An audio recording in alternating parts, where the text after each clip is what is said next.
Well, hello and good evening, everyone, and welcome to the Leeds School of Architecture's Technology Symposium for 2021, the future of architectural education. I'm Senior Lecturer Craig Stott, and it's my pleasure to welcome you to join us this evening. So this is our 6th annual Technology Symposium, and it's the second to be streamed online. So hello to all the new faces out there, and welcome back to those that are rejoining us. This is the first of many open events that are coming up throughout the rest of this academic year. So follow us on social media and Eventbrite to see more and hopefully join us for some of those events. Tonight then, we've got a range of exciting and compelling talks responding to the question, what knowledge do architecture students need in order to develop a holistic climate literacy with which they can form a restorative and regenerative zero carbon built environment. So under the shadow of COP26, which is currently taking place in Glasgow, we all know the need to deliver an architectural education which addresses the climate emergency has never been greater.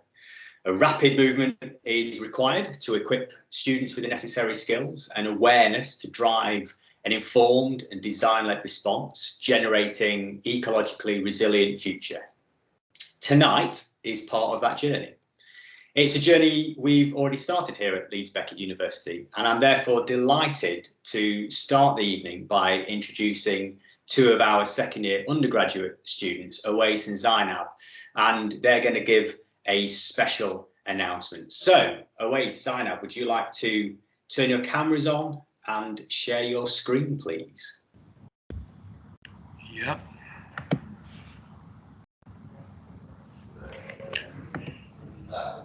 Hi. Hi. Hi guys. We are Awais and Zainab, and from LSA Can, which is a sub-body of. Let me share my screen. Sub-body of an existing student group, SOC, which means the Society of Architectural Knowledge, and we are excited to announce the creation and launch of our Climate Action Group at tonight's event.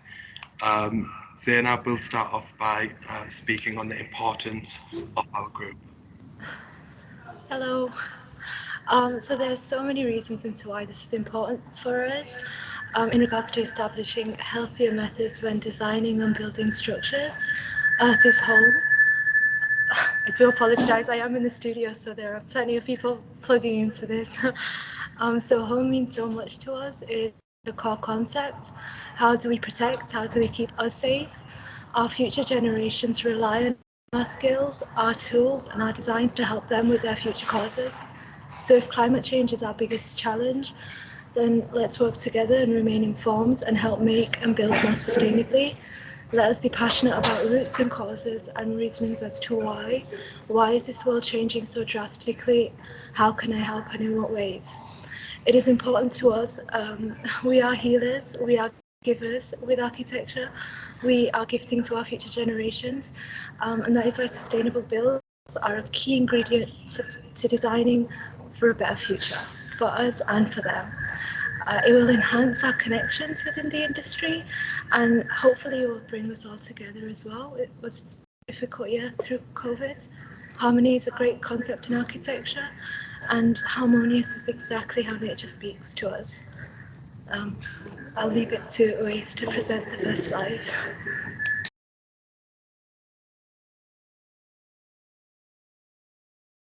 Are you on mute, Awais? Okay. There we go. So these are the results. As the next generation of architects, we have the potential to make a change within our future professions. We have adapted to the current climate crisis, adopting a much more focused and educated agenda for sustainable design. So we looked into, we did a survey and sent it out to a lot of students, and these were some of the results we found.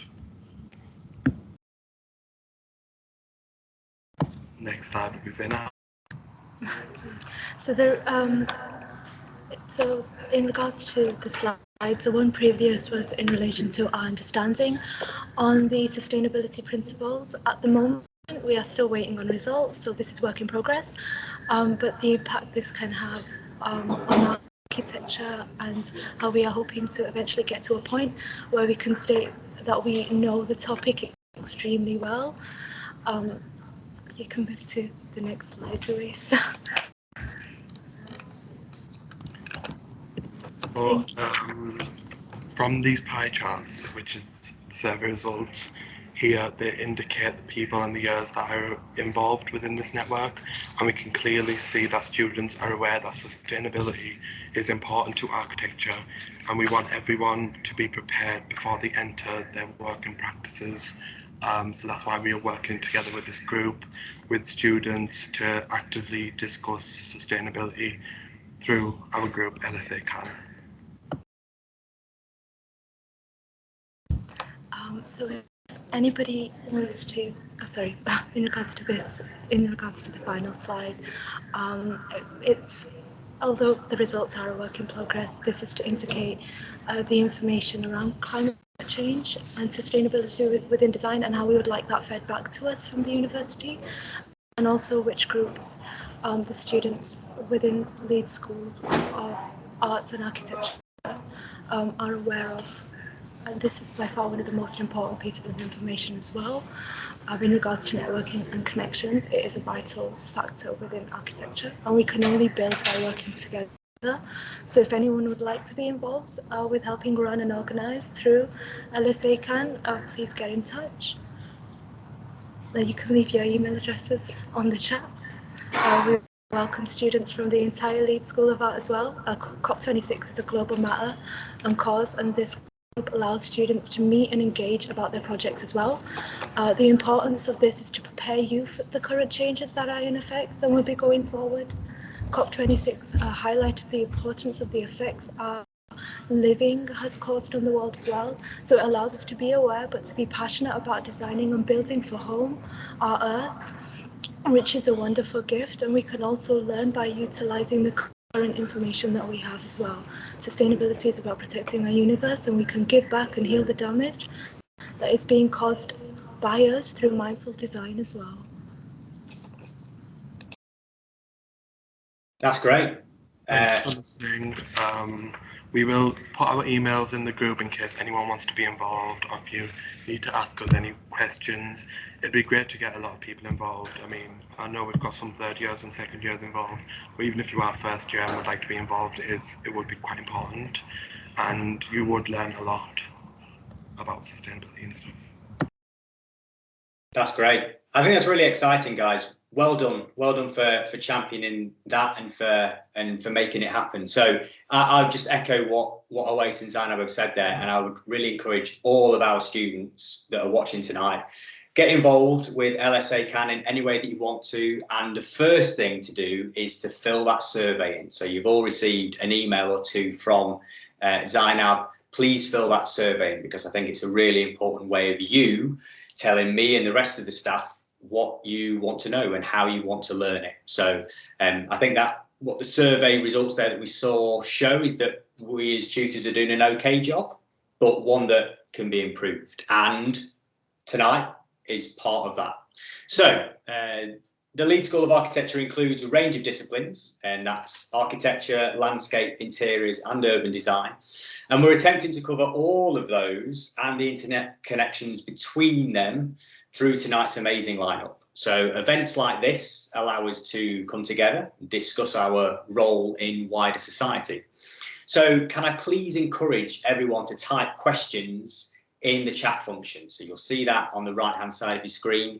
We're going to have time for questions after each talk, and we're going to finish the evening with a plenary between all four speakers. So please write questions in the chat function as we go. I'd really appreciate it. So let's get on with it.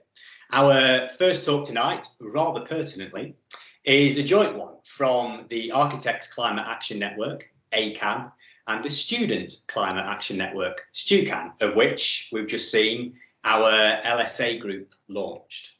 ACAN is a network of individuals within architecture and related built environment professions, taking action to address the twin crises of climate and ecological breakdown. And representing ACAN tonight, I'm delighted to introduce Hui Fan Liang, who is a lecturer at Ravensbourne University, London.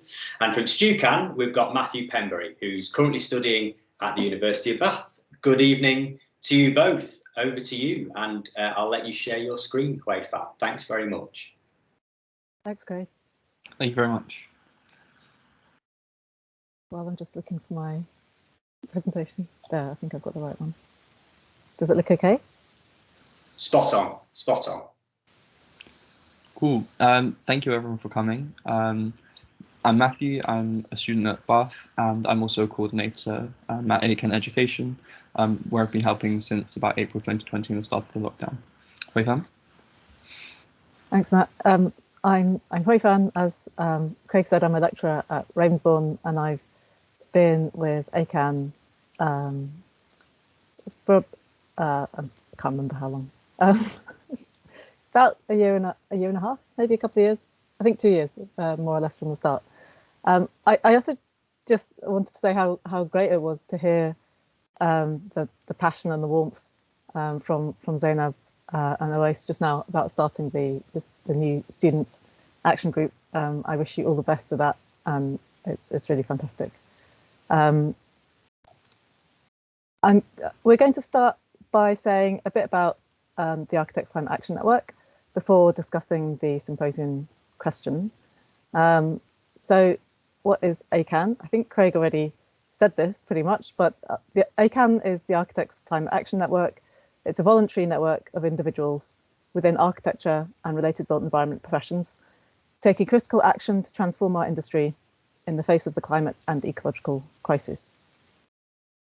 Put more simply, ACAN is architecture and climate activism. So very briefly, why was ACAN started? I'm hoping there isn't anyone here who doesn't already know that we're in a climate and ecological emergency. The unprecedented levels of carbon dioxide and other greenhouse gases in our atmosphere are causing ever increasing disasters around the world. This climate change, in combination with our destructive behaviours, have precipitated a sixth mass extinction event. We've known about these issues for a long time, both in a general sense and in architecture and the built environment. But despite this, little effective action has been taken. We hear pledges and distant targets which are inadequate to bring us anywhere near the 1.5 degrees of global heating. This is an emergency that feels like it's spiraling further and further out of control, especially as we witness government inaction. Meanwhile, the richest 10% in the world continue to be responsible for almost half the global emissions, while the poorest 50% are responsible for 10%. The crisis is vastly unjust, and those contributing the least to global emissions are the most likely to feel the worst effects. At COP26, we continue to see this injustice play out, with Tuvalu's foreign minister recording an address of COP26 from the ocean to highlight how rising sea levels are impacting Tuvalu now, and the impacts are being felt by them now, even when in Western countries we may feel these effects later or to a lesser extent than currently. The youth presence at COP26 has been strong, with Ugandan climate activist Vanessa Nakate saying, "For many of us in vulnerable countries, adapting to climate change is no longer enough. You cannot adapt to starvation, you cannot adapt to extinction." Many Indigenous leaders have also attended COP to raise awareness of climate injustice. Their voices have been forcibly silenced in the past and continue to be dismissed, despite the historical and present stewardship of land across the world. Mitzi Chanel Tan, climate justice activist from the Philippines, summarized it well. "I'm tired of being told to keep up the hope. We don't need hope, we need action." So at ACAN, we believe something has to change, and as individuals and architects, we have a huge responsibility and ability to act. At ACAN, we believe activism is the best way to enable societal change, decarbonise our society, and ensure a livable world. ACAN started in April 2019 on Waterloo Bridge during an XR protest. A few like-minded architects decided to do something about the construction industry in relation to the climate crisis. ACAN was publicly launched in autumn 2019. We agree on three aims: decarbonise now, seeking to radically transform our regulatory, economic and cultural systems in order to facilitate rapid decarbonisation of the built environment; ecological regeneration, demanding the immediate adoption of regenerative and ecological principles in order to green the built environment, prioritise communities and species at threat, and promote the recovery and restoration of natural ecosystems. And finally, cultural transformation, where we call for a complete remodelling of our industry's culture.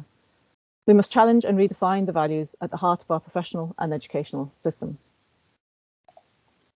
ACAN exists to change the way our built environment is made, operated and renewed in response to the climate emergency. As a network of individuals, we channel personal energy, expertise and action towards a common goal: the systemic change of our profession and the construction industry as a whole. We see this as a matter of urgency. Our mission is to mobilise a new movement of professional activists towards this goal by building an open, supportive and inclusive organisation. At the heart of what we do is a belief that as a collective, we have huge power to make change happen.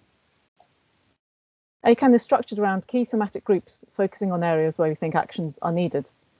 This evolves with us. Natural materials is a relatively new group, and we'll return to some of these themes later. These thematic groups are in turn supported by a steering group and other movement and campaign support. One of our dearest values is our non-hierarchical approach. We also call this radical inclusivity. So everyone is able to participate either by attending one event or a meeting. You're automatically a member, and you can pursue our aims. The structure enables us to decentralize and distribute decision-making and authority. We encourage people to change roles to avoid burnout, and to step back and forward as their commitments dictate. Having started in London 2 years ago, ACAN is now a growing network with groups springing up across Europe, and soon ACAN India and Nigeria. We're always looking for new members all over the world. At ACAN, we balance discussion with action, and this takes many forms. From engaging with professional bodies, such as the ARB, with one of our key strategies being to encourage, inform, and lobby the architectural community to respond to important government consultations. We engage with existing political structures and work to get ACAN members into positions of influence, such as the IRBA Council. And we also engage with publicity,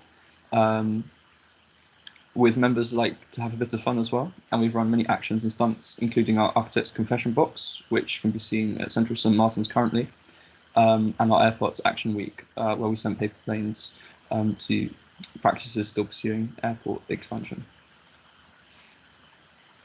We have held many public events to raise awareness and knowledge share, in person and online. ACAN open meetings initially occurred in person, but we have continued online, allowing everyone to participate and get involved with the network. We create resources for all to use, which can be found via our website and our YouTube channel. One of our successful and ongoing event series is Natural Materials, which hopes to remove barriers by educating people on how nature-based materials can be used in construction. We have a current campaign for UK households, anyone who lives in a home, not just homeowners, to declare a climate emergency and put pressure on the government to take action to decarbonise our housing stock. We also have a presence in the COP26 Fringe with an exhibition explaining our themes, what we've done and what we hope to achieve both at COP, and we've been networking with different local on-the-ground organisations and building community that way. We've organised collaborative events and also engaged with activism on the street. ACAN is the work of hundreds of people, and we believe in power through collective action. Things are constantly changing with us and around us, and it's worth taking a moment to look back both at the positive signs. The retrofit imperative and the ecological and biodiversity crisis have both moved into the mainstream as never before. I'm going to go quite quickly through this because I think we might be a bit short on time. Within the last year, both the ARB and IRBA have started to publish new guidance and competence requirements, which is absolutely vital for systemic change. However, while that happens, the effects of the climate and ecological crisis continue to worsen. People are once more out on the streets, and even insulating our building stock is making headlines. This was from a march in London last weekend. The other COP, COP15, got started last month, and the high-level declaration commits to reversing biodiversity loss by 2030, which is an encouraging timeline. But in other news, politicians snooze through a code red alarm call for humanity. However, at ACAN, our hope lies in the power of collective action. And this quote from Naomi Klein, we take some hope in. The climate crisis might just be the catalyst we need to knit together a great many powerful movements bound together by a belief in the inherent worth and value of all people. The education group is one of ACAN's 9 thematic groups and is comprised of practitioners, educators, recent graduates and students. We're constantly aware of the urgency with which we need to act and change. I'm sure everyone's seen this graph from the IRBA 2030. And we think about the fact that our students need to graduate into a radically different profession and be part of that change. We have to burst the bubble of architectural education. We seek to engage at all levels. We challenge and work alongside organisations at a higher level, including IRBA, ALB and SCOSA, while working directly with tutors and other educators, students. So we're trying to work top down, bottom up and middle out to enact change. We have 3 main actions, 2 campaigns and a collection of shared resources. So the climate curriculum campaign was our first major action, and that was launched in spring 2020, a campaign for increased climate literacy to be embedded in all course programmes starting in autumn 2020. The key campaign actions were encouraging students to write directly to their heads of school to demand a more climate literate education, a survey of student experiences, and a series of educators' workshops in the summer to raise awareness and upskill. The educators' workshops led to the production of shared resources in autumn 2020. This makes publicly available some of the workshop outputs and materials, and the main resource is the toolkit, which has 2 elements, the principles and actions, a concise set of proposed actions under 9 themes, and secondly, the resources, which is an online Padlet crowdsourced and created by ACAN Education Group. So I'm going to talk about the Students' Climate Action Network, which we launched in spring 2021. We launched StuCan to support students making bottom-up change at their universities and grow a community between architecture students across the UK. This was a formalisation of months of Zoom calls with students at various architecture schools, providing advice whilst encouraging them to enact change in ways specific to the opportunities at their school and within their student population. StuCan's aims are to increase student agency, to support student groups to enable wider discussion of climate and ecological crises with educators and regulatory bodies, to unite student voices, we connect students of the built environment and create a platform to lobby for change, and to enable cultural transformation by seeking to embed ACAN's core aims into the curriculum, establishing future generations of climate literate built environment professionals.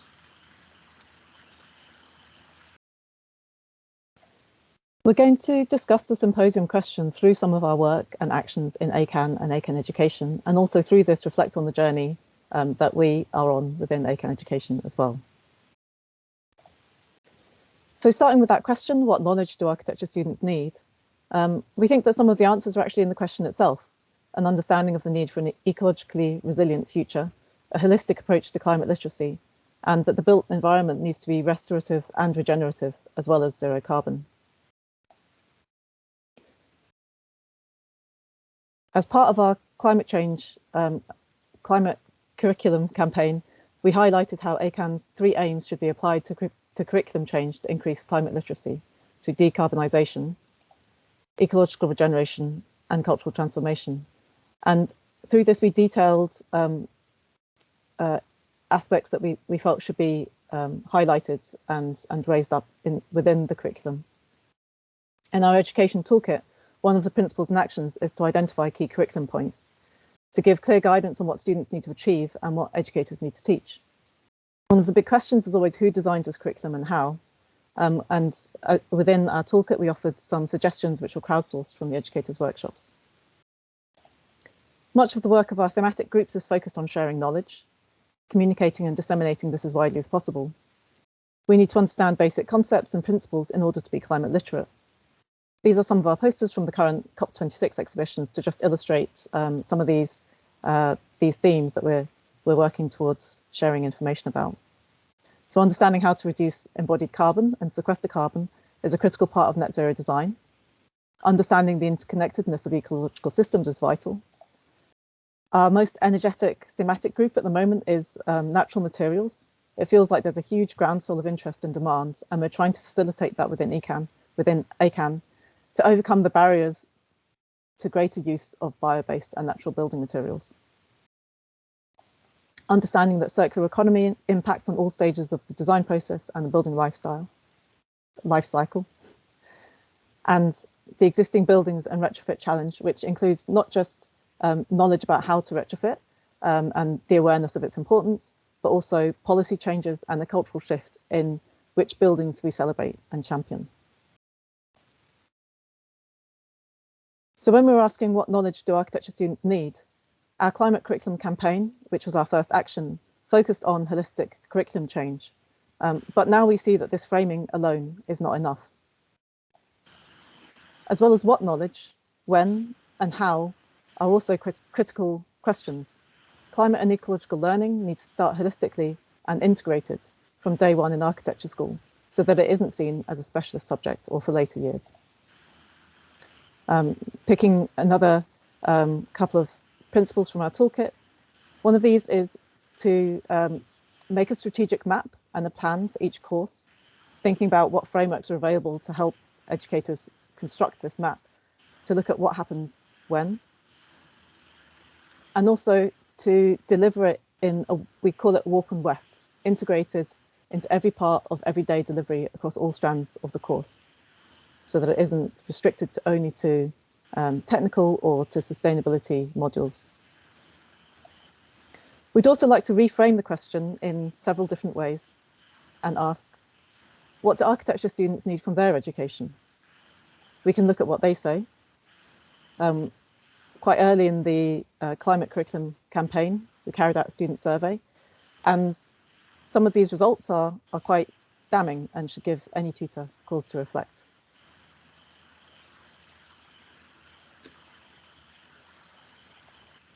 We need to give value, and so how can we give value to work that addresses the climate and ecological emergency? What can we do immediately now, and what can we do more slowly? How do we reward and also set aspirations? So what do we, as a society, need from architectural education? We need capabilities, competence, and criticality, and we need architecture students, graduates, and educators to act as agents of change, to be agents of a wider cultural transformation. Principles such as reducing embodied carbon are hugely important, but without cultural transformation, can only be used to minimize impacts within the current mode of practice and won't go far enough to mitigate climate impacts effectively and work on other social and climate justice issues. In order to achieve a truly restorative and regenerative zero-carbon built environment, we need a transformed culture. So what do architecture students need from their education? They need development of individual and collective voice and agency, and supportive educators and institutions, which is why it's great to be attending this event today. One of the principles of our toolkit is thinking about how tutors, students, and the wider department and people outside the department can focus on supporting student agency within architectural education. On our website, we have resources and support for starting a student climate action group and the different methods of approaching this. The starter pack presents a range of options on how students can take collective action within and outside of their own institutions. We wanted to ensure that all students felt like they could contribute however much time they wanted to give, but we root these actions in collective action and collaboration. We've provided a platform for over 20 student groups across the UK to meet and collaborate. That number is always growing, with the dynamics of the student-staff relationship and approach to working together varying between every university. The map continues to grow, and it's really good to hear that I'll be updating it soon again based on the new student group that's launching tonight as well. The network continues to evolve, and the community between students is one of the most exciting aspects of the campaign. Our end of semester event in June brought together students from across different aims to enable knowledge sharing, which is one of the key aims of the campaign moving forward this year. So architectural education needs an infrastructural and practical change that needs to facilitate, enable the cultural transformation that's also occurring. This is again highlighted in our toolkit with ideas such as a course review with meeting agendas to ensure that every module is addressing climate and ecological emergency and committing programs to carbon literacy outcomes. We also need to lead by practice with minimizing operational carbon and resource waste as part of responsible teaching and learning practice. What we practice in studio then leads to behavior changes as well. We have to practice what we preach. Reframing that question again, we can also ask, what do educators need? What do educators need to be able to teach effectively and learn alongside their students? We think that they need time, support and space, time and space for reflection and collaboration to maintain and develop a learning mindset. How do we collaborate between institutions to maximize effective and positive change?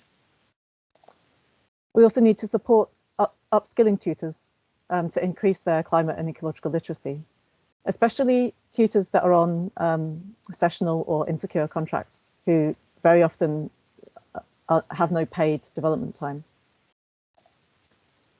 So as part of that, one of our key campaign goals last summer was to reach out and actively engage with as many schools as possible, leading to our educators workshops. So far, we've held 6 workshops, reaching hundreds of participants across the full breadth of subject areas and levels within architectural education, as well as a couple of more focus sessions with SCOSA and the RABA.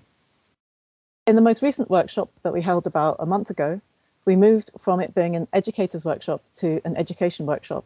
So that means that it also includes students in professional services as well as educators. Some nice feedback from last summer where lots of educators said that they felt that they were with other people and that it was like a really unusual event to feel like it was very collaborative and supportive. And it gave them a sense of purpose.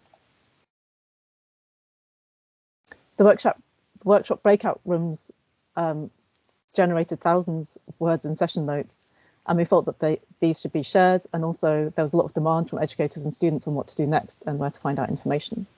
And that's what led to the production of the Education Toolkit. And this is aimed at all levels of students and educators and education leaders, and was based on the workshop outputs. So these are the 9 principles that we've been kind of referring to. And as well as being shared on our website and sent to attendees about a year ago, this toolkit was also sent directly to every head of school. The resources Padlet is organised under the themes of ACAN's 3 aims, and many of the subheadings echo the ACAN thematic groups. We're trying to avoid duplicating extensive reading lists, but we try to link more to online resources where possible and on topics that weren't so ubiquitous. We keep updating it. We're including more ACAN produced materials from the circular economy and natural materials groups, but it's very much a work in progress. The whole toolkit, we wanted to support urgency and momentum. We wanted to make the toolkit available as quickly as possible. We're currently wanting to update it. So if anyone does try and use it or has looked at it before, we're very happy always to receive feedback and suggestions.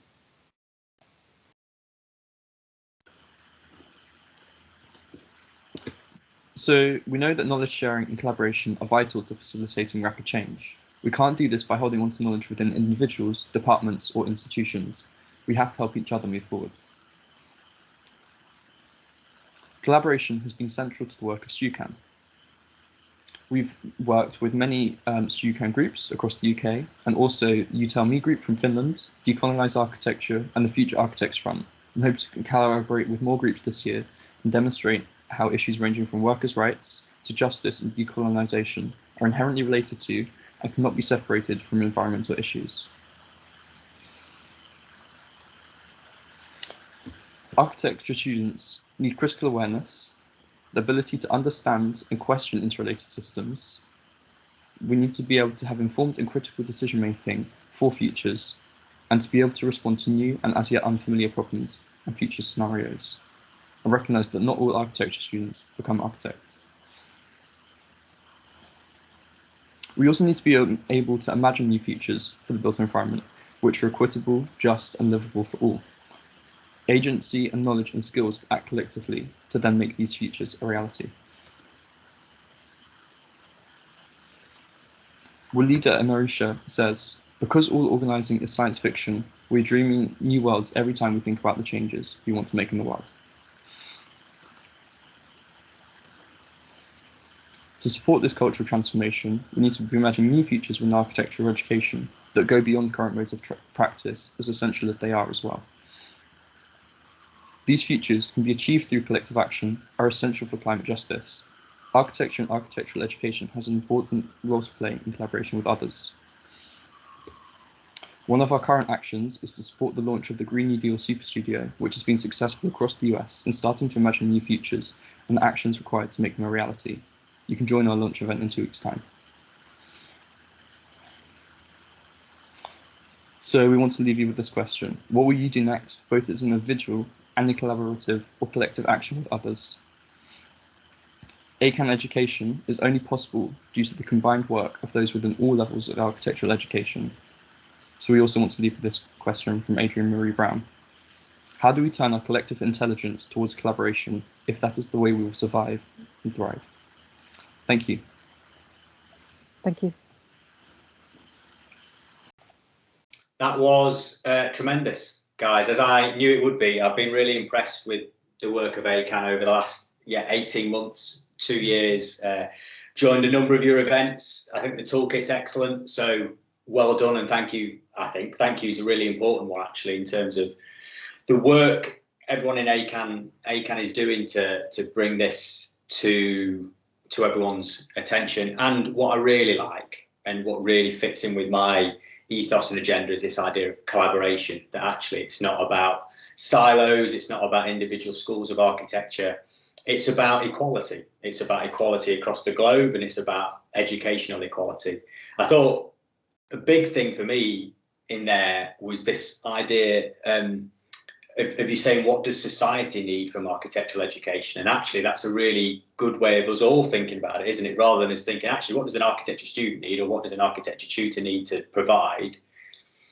What does society need? What do we as a group of individuals need to help the world make it a better place? And I think that's a really, along with the questions you've just posed, which are challenging, I think that's a really nice thought process.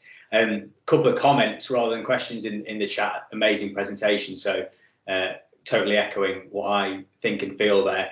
If I can just encourage people to use the chat function for questions throughout this evening, I think that'd be really, really positive. I suppose, here is a quick question hot off the press, asking about any specific websites or building materials, helping people make decisions, I suppose. So that's an interesting one. For instance, is zinc an environmentally friendly option, or isn't it? And actually zinc's a really interesting material choice there, James. It comes with pros and cons. So I guess that's a bit kind of dropping it on you, that actually asking for websites or other information that might help. The way that we work is in terms of providing information and resources is that we try and kind of collate and signpost to existing resources. And so, one of the key things that we do is we take suggestions, and we also put things on the Padlet.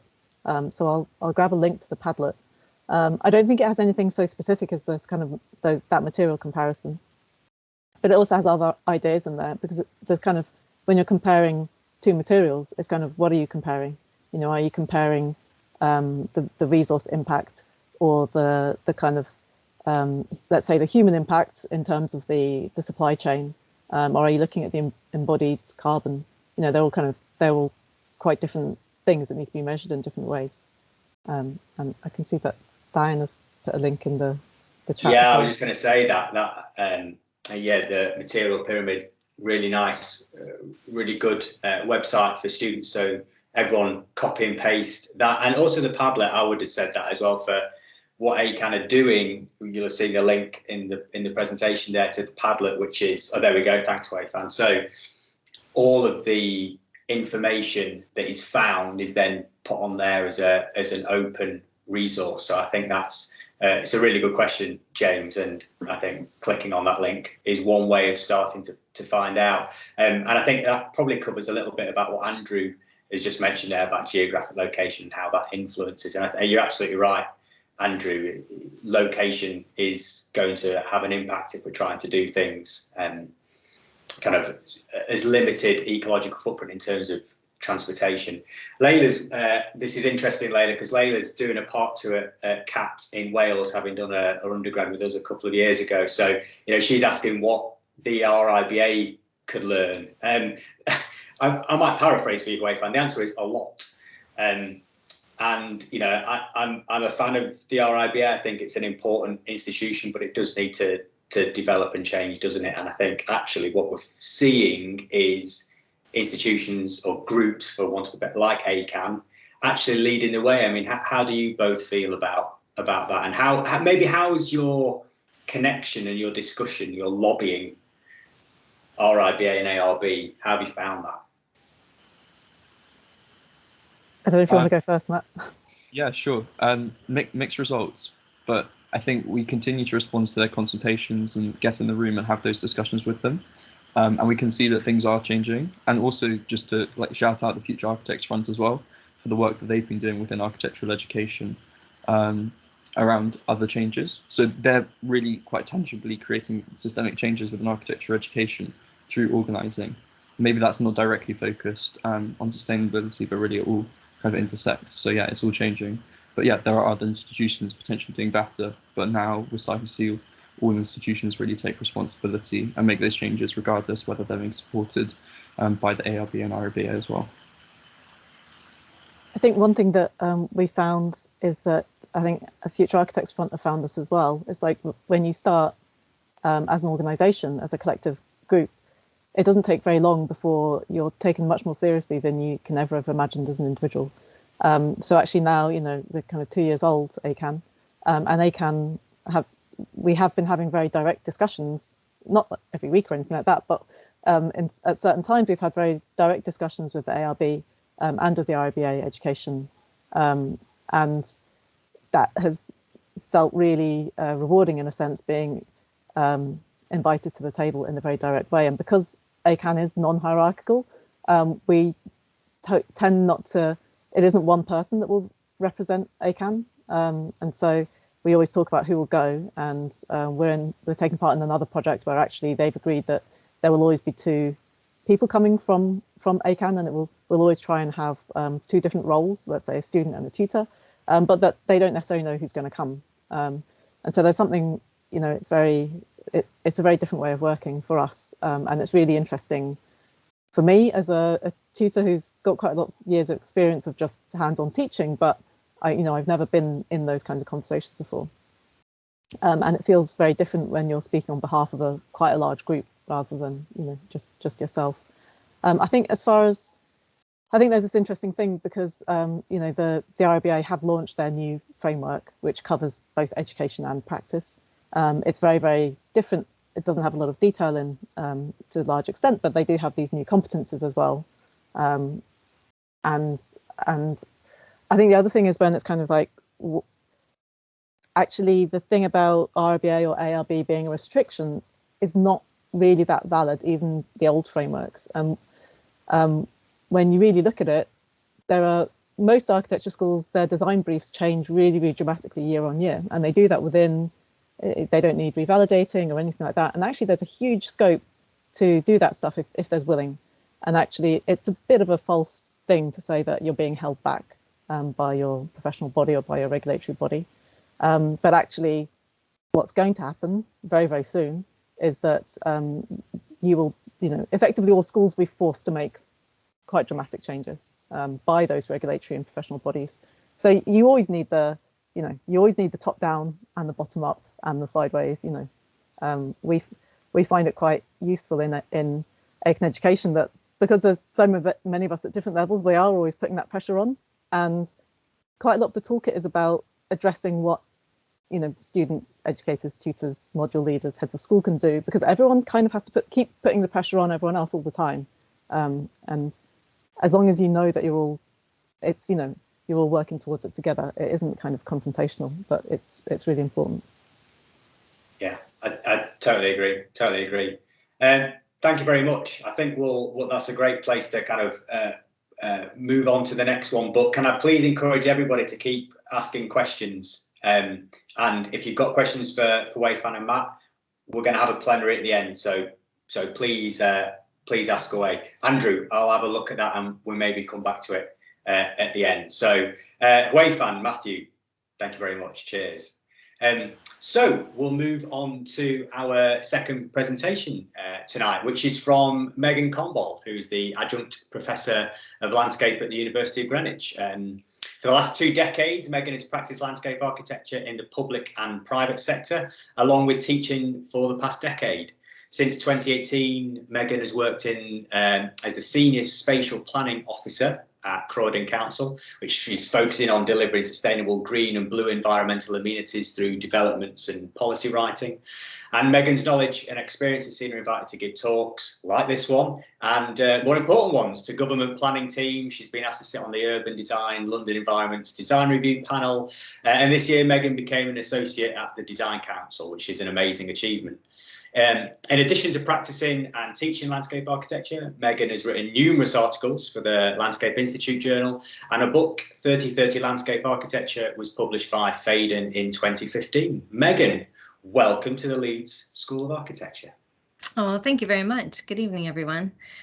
Such a pleasure to be here. And I guess I just want to say thank you for organizing this, Craig, because it's an achievement, but it's also nice to have students leading it. And I think that's just says it all to me, because they are the next generation. And I always say, you've stated, I'm a teacher, so it's something that I work with quite a lot. But the fact that they're the next generation of pushing us and pulling us and kind of making us think and rethink, is quite an exciting way to lead this discussion today. So thank you for encouraging them to have a voice at these kind of situations, because without them, we totally agree. Yeah, so thank you. It's been fantastic. But I'm going to test hopefully my presentation. Let me just take a second. While that's coming up, I'll just pull everyone to Matthew's post, who's just put up about the new Green Deal Super Studio, which I've actually sent a link to all our students already. Sign up for that. It'd be really good. Megan, that is sharing. You are good to go. Thanks very much. Great. Well, like I said, my name is Megan Combold, and I'm a chartered member of the Landscape Institute, and I'm here to give you a landscape perspective on today's symposium question, looking specifically at biodiversity net gain, materials, sustainable urban drainage systems as climate mitigation, adaptation measures. I hope what I have to say is helpful. But for me, kind of like what we've already talked about a little bit today, one of the most important things is for our disciplines to work together, the collaboration, as Craig just mentioned. I believe it takes teams of people, ecologists, policymakers, economists, engineers, lawyers, sociologists, landscape architects, and architects to come together to help solve our environmental challenges. So often in my industry, we end up fixing problems quite late in the day when they don't need to be there in the first place, had a good line of communication and collaboration been there in the first place. Although my views today are my own, I come from a rich background of experience, including as a professor, as already has been explained, where I teach undergraduate landscape architects.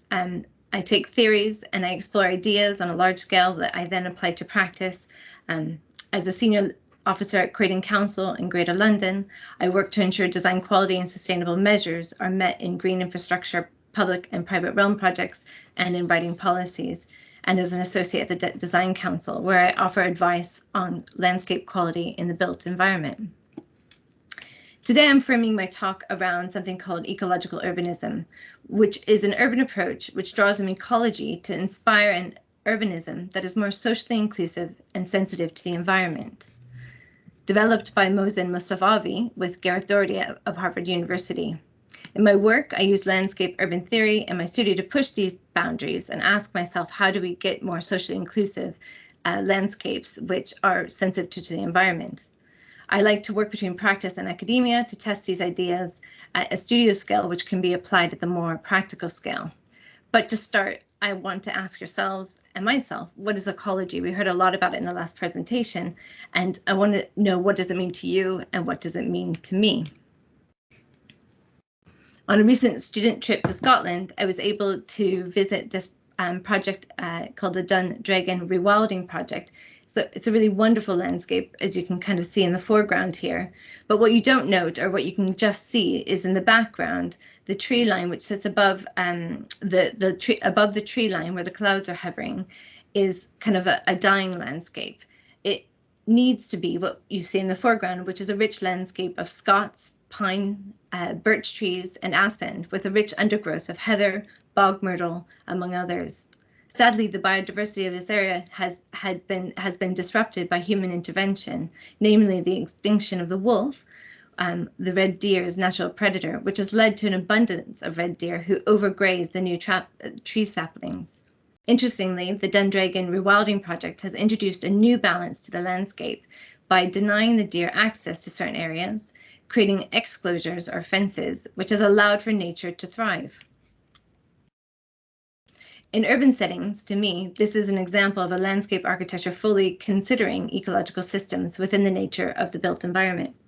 As landscape architects, our efforts aren't always obvious.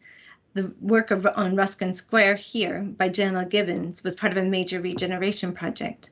The red horse chestnut tree, centered in this photograph, was planted in the 1970s. It has bridged time, territories, and acted as a continuum as the land around it has changed. Its root zone holding open the soil. Although not in prime health, the tree did survive culling in the early operations to clear the scene ready for new buildings. The brilliant Joanna Gibbons of J&L Gibbons, together with the construction manager, fought hard to save this tree, which would have been much easier to cut down to make way for the development. Saving the tree meant utilizing a collaboration or communication between teams and the expertise of a landscape architect, a soil specialist, and an arboriculturist.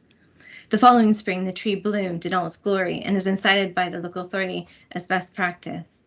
The tree has anchored this space and provided a natural framing and an immediate sense of place. Of course, ecology includes human interaction with the landscape. One of our key roles is to create landscapes for people, both to educate, but also to create a sense of stewardship, ownership, care, and commitment. And here a landscape architect's perspective is essential to ensure the cohesion between architecture and landscape and ecology, between architecture and the landscape, and ecology and the landscape. To borrow the quote from Charles Wildheim on landscape urbanism, landscape thinking enables a more synthetic understanding of the shape of the city, understood in relation to its performance in social, economic, and ecological terms. The first speakers today showed a similar slide of the UN Sustainable Development Goals. I guess here I'm focusing on 5 of them, because not only do we have a duty to help protect nature, but we also thrive from its benefits, as has been well researched. And as my son reminded me tonight, nature doesn't need us, we need nature. Although not comprehensive, landscape architects and our work with the natural environment has influence over these 5 areas, among others: good health and well-being, sustainable cities and communities, climate action, life below water, life on land. The interconnectedness of these goals cannot be ignored and directly influence the work we do as landscape architects. And is recognized in the recent environmental bill, which is a long time coming and certainly welcome within my industry. New policies are being built upon by the environmental bill, which is moving through Parliament and will become an act before the end of this year. Set to address the biodiversity and climate emergency domestically and globally, this change is exciting and will mean that all big and small developments which come through the planning system will need to show a measurable biodiversity net gain. The environmental legislation also provides other policies for air quality, water management, as I'll come on to later, and includes drivers for farmers to deliver biodiversity net gain. Set to be law, like I explained in 2023, the biodiversity net gain principles are quite big and are already being put into place in the UK in some local authorities. It is quite simple, actually, what it means, and focusing on the last row of this diagram, it is a requirement for all development projects coming through the planning system to provide net gain.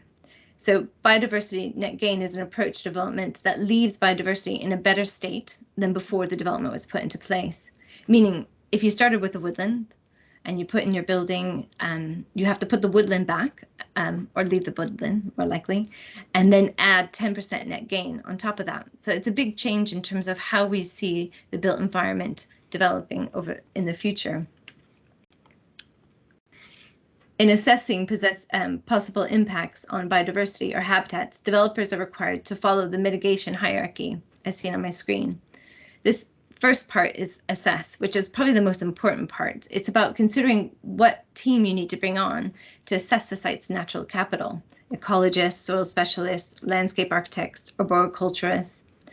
The next stage is avoid, as far as in this equally is as important. It's an important stage because it means locating possibly the development on an alternative site or moving the development to a part of the site that doesn't affect the biodiversity that exists.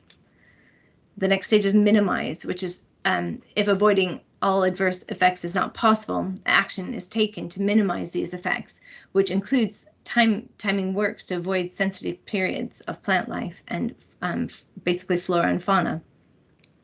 Compensate. So addressing residual adverse effects is the final stage, only considered after all possibilities for avoiding and minimizing the effects have been implemented. Compensation does not prevent the effects, rather involves measures to make up the residual effects that cannot be prevented. I should point out here that offsetting is a form of compensation that trades losses of biodiversity in one location with a measurable gain in another. These biodiversity offsets have a formal requirement for a measurable outcome, and these can be within or outside of the development footprint. National standards have been set out by the Chartered Institute of Ecology and Environmental Management, IEMA, in Syria. For further information, you can see this practical guide. But underpinning the guide are 10 practical principles. I'm not going to touch on all of these, and I've already talked about the first one, which is the diagram I showed you on the previous slide about applying the mitigation hierarchy when you consider development on a new site. But I'll look at number 3, which is about being inclusive and equitable. And this means engaging stakeholders early on projects, so including communities, current and future occupiers, business owners, and involving them in the design, implementing, monitoring, and evaluating the approach to net gain. This will become more important in a few slides, but I think the journey with which we take people on how we deliver net gain is probably one of the key parts to its success and the success of our planet. Number 5, measurable gains. Government have created a standard metric for delivering offsite biodiversity credits, creating an equitable system for everyone across England so that it's not treated differently in different parts of the country. But I'm going to focus a little bit more on number 9, optimize sustainability. Here we can see the UN sustainable goals coming back into the slide. And what this slide represents to me really is, let's move this up the screen, is a buy one, get 5 free, if you will. So biodiversity net gain has the amazing ability to affect other parts of the natural world. So tree planting, as we know, and green spaces will help improve air quality, which is a part of the biodiversity net gain. Incorporating more nature-based sustainable urban drainage systems directly helps to regulate our water, which has recently been further strengthened in the environmental bill policy. Incorporating trees, planting, green walls into architecture helps to reduce heat island effect and therefore climate regulation. Adding biodiversity, improving ecosystems helps us to heal urban health problems, enhancing health and well-being of people, and encouraging people to undertake active travel. All these measures also help to improve the public realm and private development, and therefore create sustainable developments. Something that is important to be aware of is this metric, which I've already mentioned once, but basically DEFRA launched the metric, which came out earlier this year in July. It's a toolkit basically that all developments will need to work to in order to comply with biodiversity net gain requirements coming into law. So what does it mean to us as designers, or what will it mean to you students when you graduate? Well, in summary, the bill presents mandatory biodiversity net gain. I've already explained a little bit of this, which is a 10% net gain on all development sites. Ideally, those are on your site, but they can be off-site, or they can be through credits or units, depending how the local authorities will work through an approved net gain plan. So that's a big change of how we're working right now, which is no net loss. So net gain is significant. National registers for biodiversity net gain delivery sites is also another onerous task that will be taken up by developers and by local authorities. It'll be required to show where biodiversity is being planted or created or preserved and how it will be maintained. There will be no change in the mitigation hierarchy, which I showed you already, or existing legal, environmental, and wildlife protections. And this last one is probably one of the most significant, which is that the habitats that are created or preserved will need to be secured or safeguarded or protected for at least 30 years via obligations or conservation covenant. That's part of the journey that we need to bring people on. The fact that these will need to be maintained as wildflower meadows or need to be maintained as woodlands, those types of habitats will need to be protected for 30 years, and therefore will be more onerous on how we design and how we manage and maintain those sites. In design terms, an assessment, this is, I believe, an assessment of the baseline or the existing or receiving landscape will need to be better understood in order to accommodate consideration of climate impacts. The design of landscape solutions will increasingly need to demonstrate and climate change resilience, adaptation, and even mitigation measures over a period of time, up to 30 years. How the declared climate emergency affects local planning policies and how the environmental bill will be interpreted and brought into policies will vary considerably based on where you are in the country or based on, I guess, the politics of that local authority. And I think lastly, in terms of design, we've talked about already with the last speaker, but we have to change our behaviors. We have to change how we think about sites and how we review sites, from the analysis through to the design, who's brought onto the team, how they're developing the design, how the buildings are sited onto sites, and community empowerment, how they're brought on the journey to understand the landscape and understand its benefits to both the health and well-being of ourselves and also the benefits that nature requires from those habitats.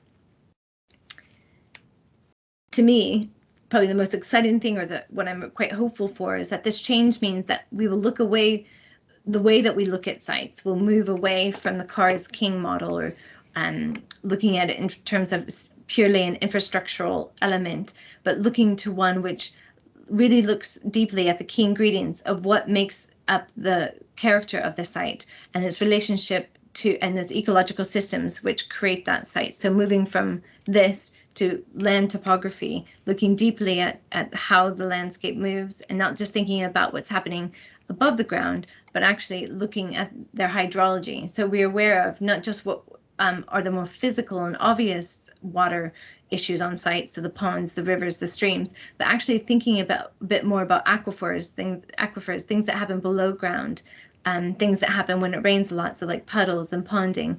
Where's susceptible for flooding? Where's susceptible to drought equally? How does the water move?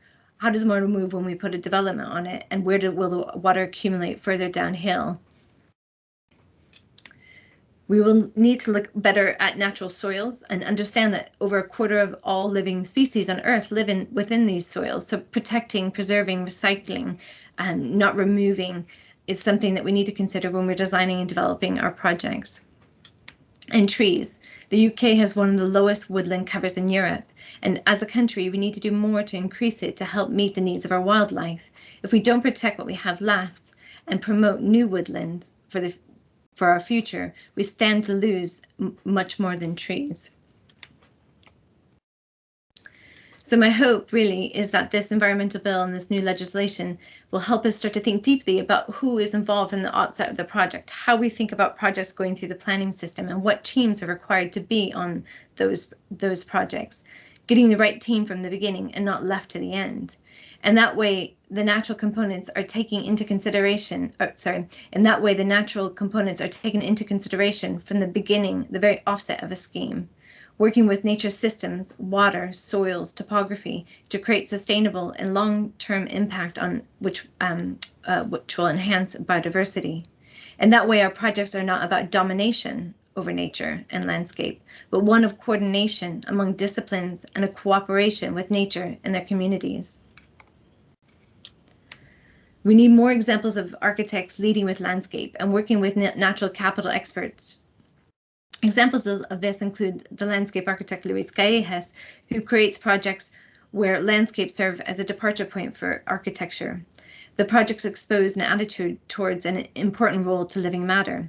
Where trees are retained, architecture works respond to topographical constraints as opposed to wiping them out, and planting is worked into the landscape before and long after the installation of the buildings.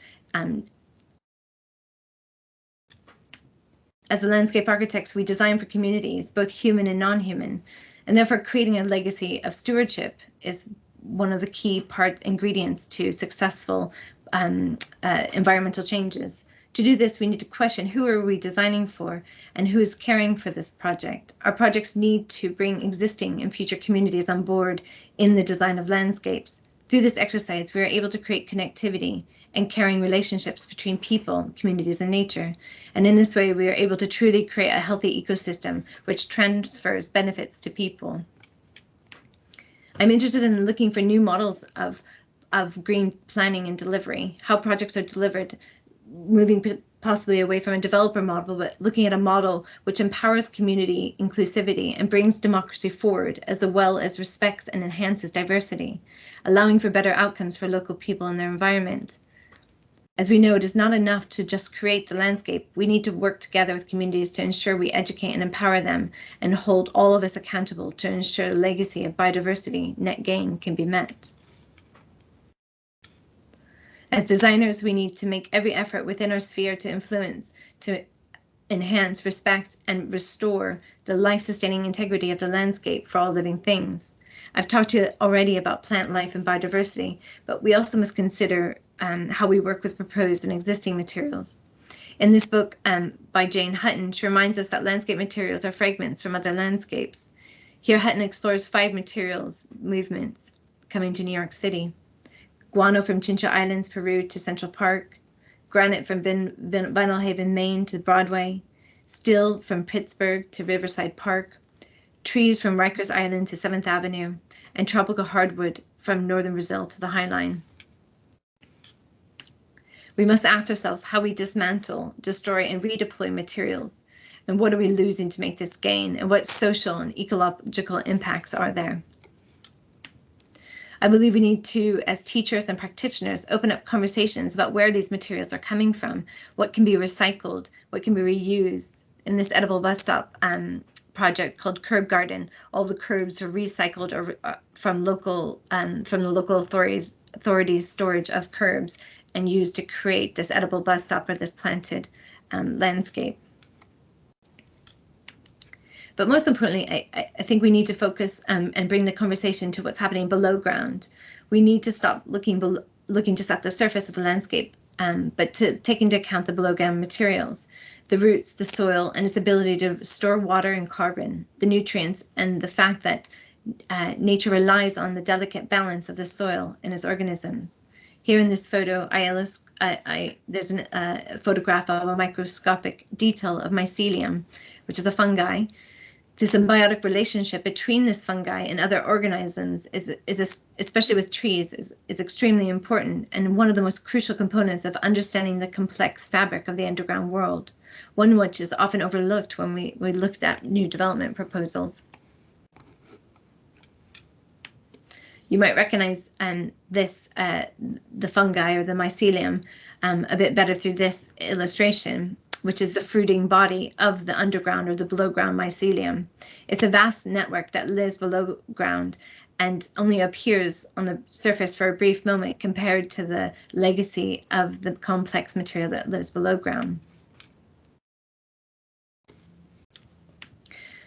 Above ground, we also have to consider how we deal with rainwater. As we know, the UK's water infrastructure has been struggling to keep pace as climate change causes greater rainfall, and the population continues to grow, meaning water firms are resorting to sewage outfalls more and more frequently. Recent legislation has been further strengthened in the environmental bill to tackle storm overflows. Considering how we deal with rainwater, ensuring nature-based sustainable urban drainage systems is something which needs to be brought forward in the developments faster. This will ensure water companies secure a progressive reduction in the adverse impacts of discharge from storm overflows, meaning landscape architects and developers will need to ensure more sustainable, nature-based SADS systems come forward faster. And today, with the help of the Environmental Bill, I hope we are at the threshold of pushing planners to look through developments with a landscape lens.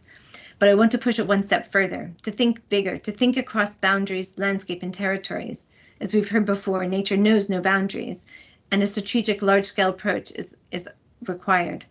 Here, the Chattahoochee Riverlands project in the US by Scape Landscape Architects is an inspiring project which sets the bar high in regards to how we approach environmental projects by pushing the projects to a regional scale across state boundaries and counties in this case.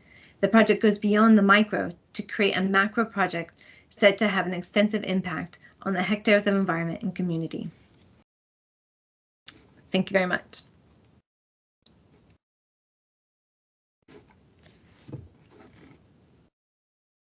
That was great, Megan. Thanks very much. I think one of the key things for me there's lots of things to take away from that, but one of the key things is this idea of collaboration. So in the Leeds School, we've got this number of different organisations, different departments, and one of the things we probably don't do enough is work together. I think we talk about it. We have events like this. I've seen some of my landscape and interior colleagues are watching tonight, which is fantastic.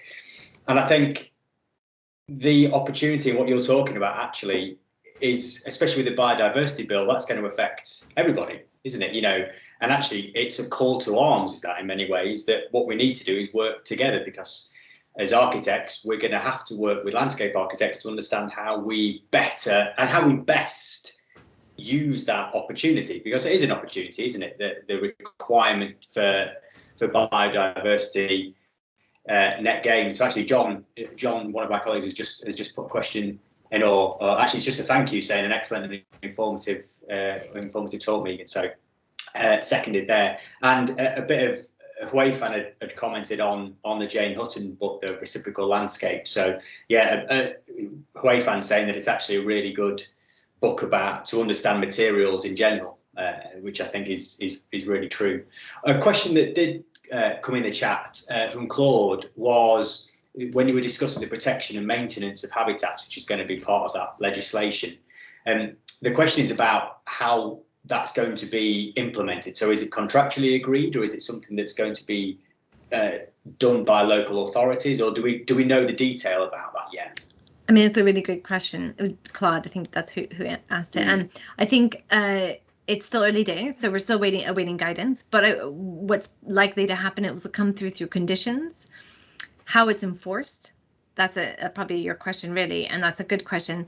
I mentioned some local authorities are already at that place, so they're already looking to get a 10% net gain. They're ahead of the game. Sutton Council in Greater London is one of them, and they have worked closely with their enforcement team. They have this, I guess, in-house ecologists, so they're aware of what developers have signed up for, and then they do periodic checks. They have kind of well-documented spreadsheets of what is where and what should be where and what's planned to go where. So I think it's going to be a change of how local authorities are working, and I think developers will be responsible for maintaining it on private land. So yeah, if that answers your question.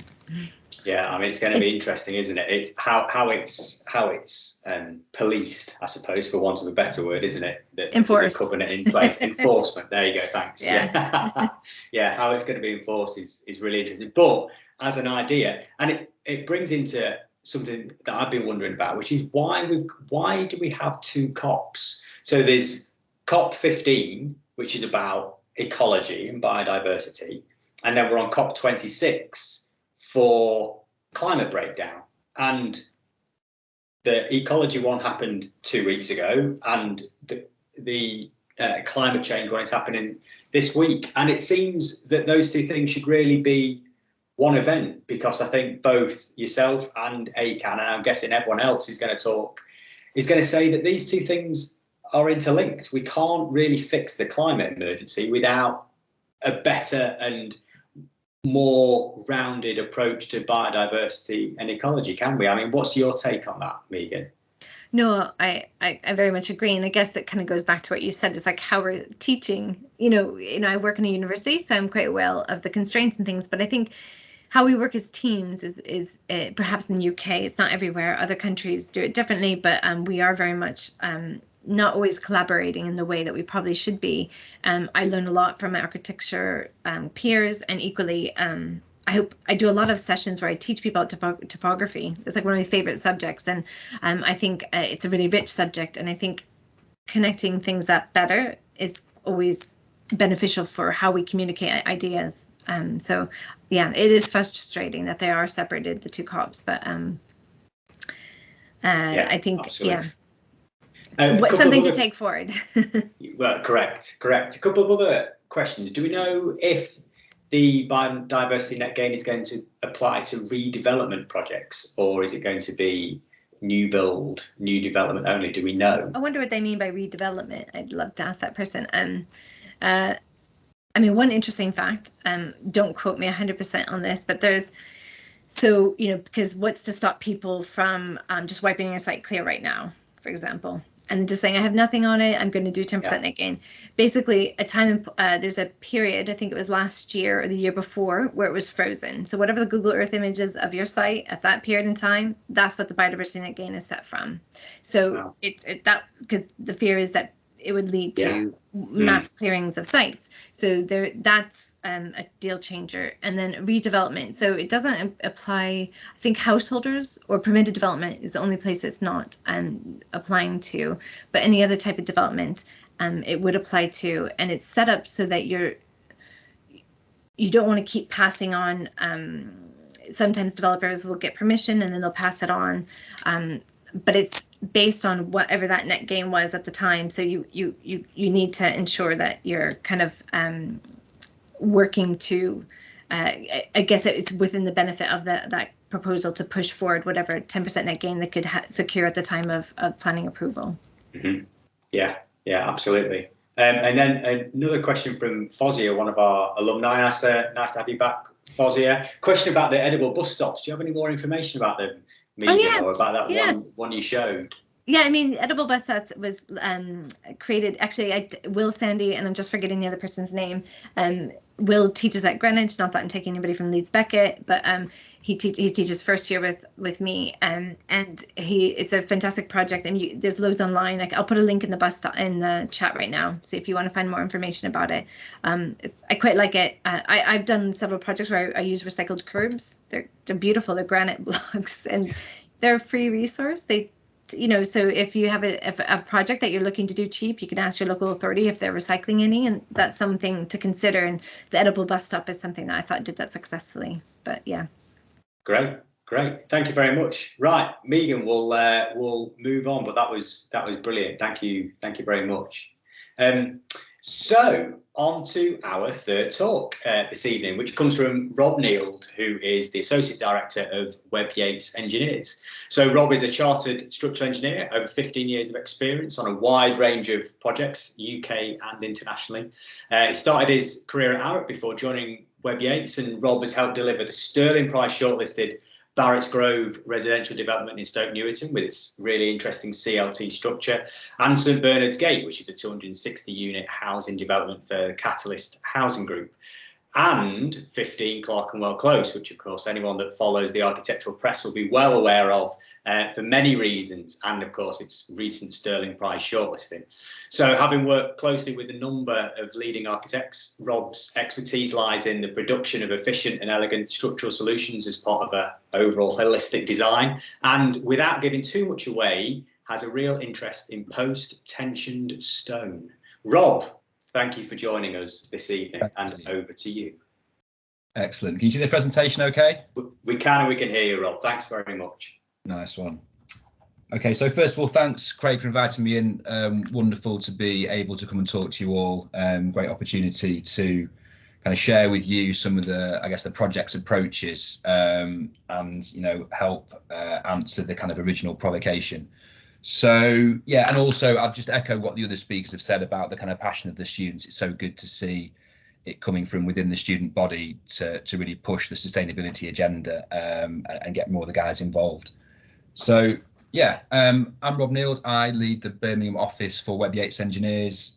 We are a multi-disc engineering consultancy, so we cover structural engineering, civil engineering, building services and sustainability, cover a wide range of sectors. We've got offices across London, Bristol and Birmingham. And I guess I'm probably proud to say that we also kind of cover any scale of project. We'll try our hand at anything. So anything from a posh back extension to a £200 million infrastructure project. The project on the left is a nice wooden back extension, and the project on the right is the Kilo box at Heathrow Airport, which is currently the largest capital project there. It's, I think, 100 metre long, 11 metre deep basement to house kind of baggage handling facilities. Don't ask me about the embodied carbon of that, please.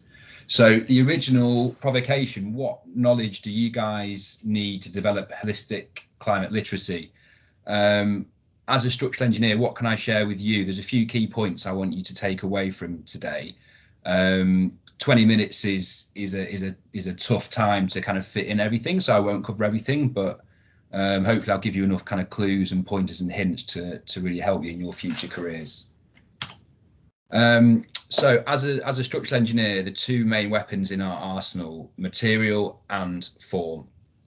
Here are two really great examples. If you want to look into these guys further, I would definitely recommend it. The top image is Pierluigi Nervi, and he created some really incredible structures around the time of the Second World War, started off doing aeroplane hangars.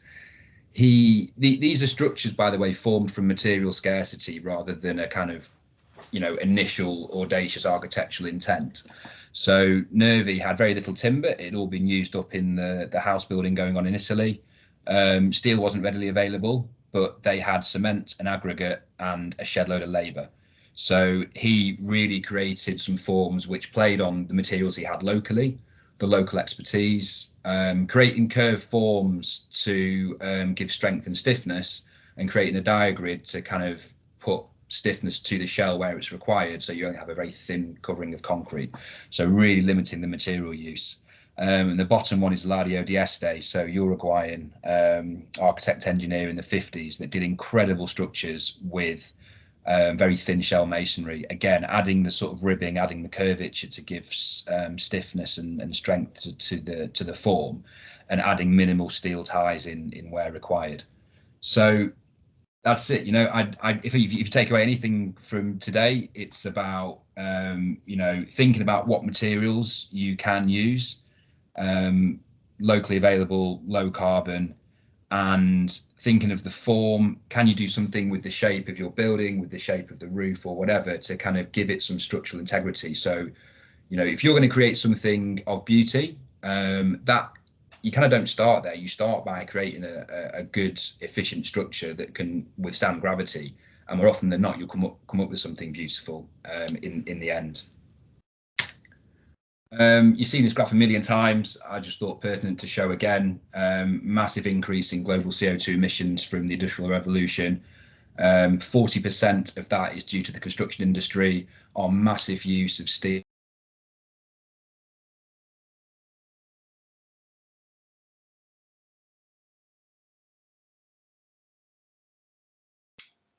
Oh, Rob, we appear to have lost you.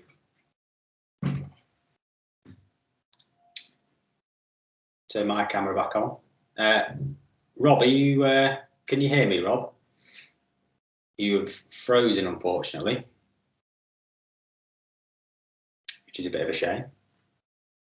And we'd tested everything, and it was all working so well.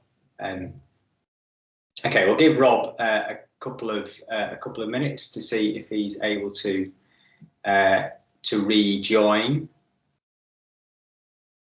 And he's still in the chat, which is he's still in the attendees, which is good.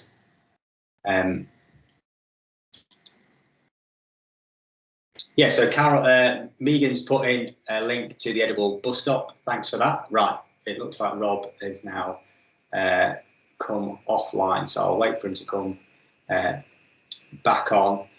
Caroline, you've asked an interesting question about if you can kind of suggest that your design reduces CO2. Is that as a way of mitigating the requirement for biodiversity net gain? Is that the point of that question? Just clarify a little bit, and then we'll ask it to the right person. Diana, yeah, hi. I think this probably is a good chance for you to jump in, and then if Rob comes back in, I'll just see if he's come back in, because what I'll need to do is make him able to present again. No. Okay. Right. So let's jump to Diana, and then we'll come back to Rob with a bit of luck. So Diana Dina is the head of sustainability and regenerative design at Howard Tompkins Architects, and Diana leads and develops strategy in that area. Qualified architect and certified passive house consultant, Diana also has an MSc in environmental design from the Bartlett. So many fingers, many pies. So she's worked on a number of low energy passive house certified buildings, several Innovate UK funded building performance evaluation studies, specialised in design-led low energy new build and retrofits. And I think a really wonderful project. Anna's Font House in Leicestershire saw her win an RIBA Regional Project Architect of the Year award in 2018, which is a really good achievement. And Diana is now sustainability consultant on the judging panel for RIBA awards. So it's my absolute pleasure to introduce you this evening. Diana, thank you for joining us. Over to you. Thank you so much for inviting me. Can you hear me well? I can hear you, yes. Brilliant. Thank you so much for the invitation. And it was really, really amazing to hear the presentations before, including part of Rob's. But which we'll hopefully get the rest of. Yeah. Definitely. Yeah. I particularly liked hearing about the education toolkit. I think that's something I would definitely want to have a closer look at, and specifically the point we need to have. I think that's probably the key point here in all our discussions. I'll just share my screen and see if things work.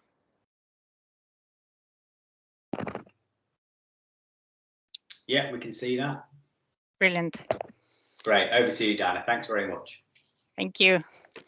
So just a few ideas about this, the main topic of discussion. How do we make sure that architecture education responds to climate emergency? What are the changes needed? And like I said, the education toolkit is probably an amazing place to start. I thought I'd start with a few images from Glasgow from last week, just to say there's a lot of feedback and action already, and people are kind of expressing their views quite strongly, which is amazing, and making their voices heard. So how do we do architecture education in a climate of emergency, and where we need to actually do a lot of systems thinking and changing how we do that, building less, reusing, repurposing more, and doing more retrofit? What does that mean? The shift in systems thinking probably would need to translate in a good shift in architecture education as well. So how do you reframe architecture education in a future where the goal is to avoid new buildings as much as possible? So how do you shift the kind of focus from new build to what is needed? And what are the skills enabled to be ready for this future? And then I thought, well, actually, if I was a student today, what would I want to focus on? What would be the areas where I would say, look, I want to understand a bit more about that to make me, equipped to be an architect in this new, particularly changing future and landscape. And starting from this question, I actually thought about, this is an opportunity because it's basically, rather than being an architect now and having to retrain, there's an opportunity for you guys to actually start focusing on the things that are, of interest to the future from this point. So you'll be fully equipped when you leave architecture school to actually tackle the most important things that we need to deal with. So first of all, if I were an architecture student today, I would want to understand a bit about systems thinking, regenerative design, and understanding the bigger picture. And from what I've seen from the students ACAN group, I think people are already doing that. So regenerative design, what is that? What's that about? This idea, you probably already heard about this or probably know about this. I'll just go through it in a bit more detail. This idea of providing a net positive contribution and thinking about a distributive supply chain rather than just minimizing the harm, and moving towards a kind of restorative way of looking at things. That's more holistic thinking. And the famous donut diagram, Kate Raworth's diagram, that actually says, look, we want to be building this social foundation where everybody has access to education and food and peace and housing and so on, but without overshooting the ecological ceiling of what the planet can provide.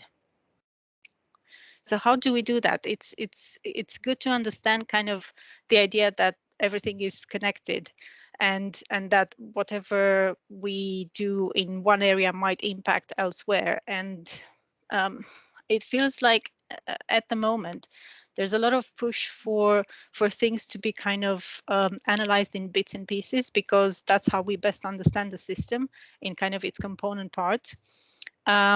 And we're doing something similar to that in our design, for instance, using a toolkit where we actually we start from kind of a whole concept, and then we look at kind of individual topics which are of interest in every one of our projects. But then I think the effort that we need to make again is to try and bring back all these elements back together and recreate this kind of holistic or whole way of looking at things. And I think that's the challenge that we need to set ourselves for the future. So I would want to understand the basics. I want to know what's the major impact areas. If I were to start a design now or a project at uni, I would be kind of focusing on the things that actually make the biggest impact. But also I would want to understand the metrics. So all of these ideas, by the way, are things that I would focus on in order to get or to showcase perhaps in my portfolio if I were to go and maybe ask for a job. So these are kind of key things that I would make sure are kind of featured in a portfolio if I were to do that.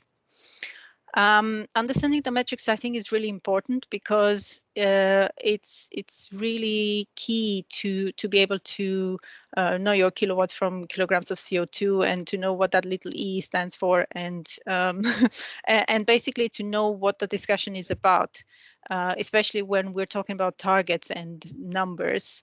It's good to know what the concepts are and to be kind of versed in dealing with this rather than feel a bit lost and kind of left out of the discussion because of that. Something that was mentioned also in a previous presentation, this idea that we need to perhaps focus on the bigger picture and realize that the carbon and people and biodiversity are all interconnected. And linked to that, I think it's super important to understand kind of something that I only was aware of recently, made aware of by something that Michael Pollan said when he basically pointed out that we need to look outside the red lines of a site and find connections in the wider area or in the city, connections to do with people, materials, and ecosystems. And this idea that I shouldn't just focus here just because my building is here or my site that I want to, investigate is just here. Let's try and look a bit up and say, oh, but what's happening in that neighborhood, and where are other green spaces in the area, or are there super duper local industries that I could tap into, or local materials that are you know, kind of happening in the neighborhood that I could use on site. There are various design targets out there which are extremely useful, and you might be already aware of these. The Leti publications, I think they're amazing, and they're freely available on their website. It's really important to have a look at their design guide, embodied carbon, and retrofit guides.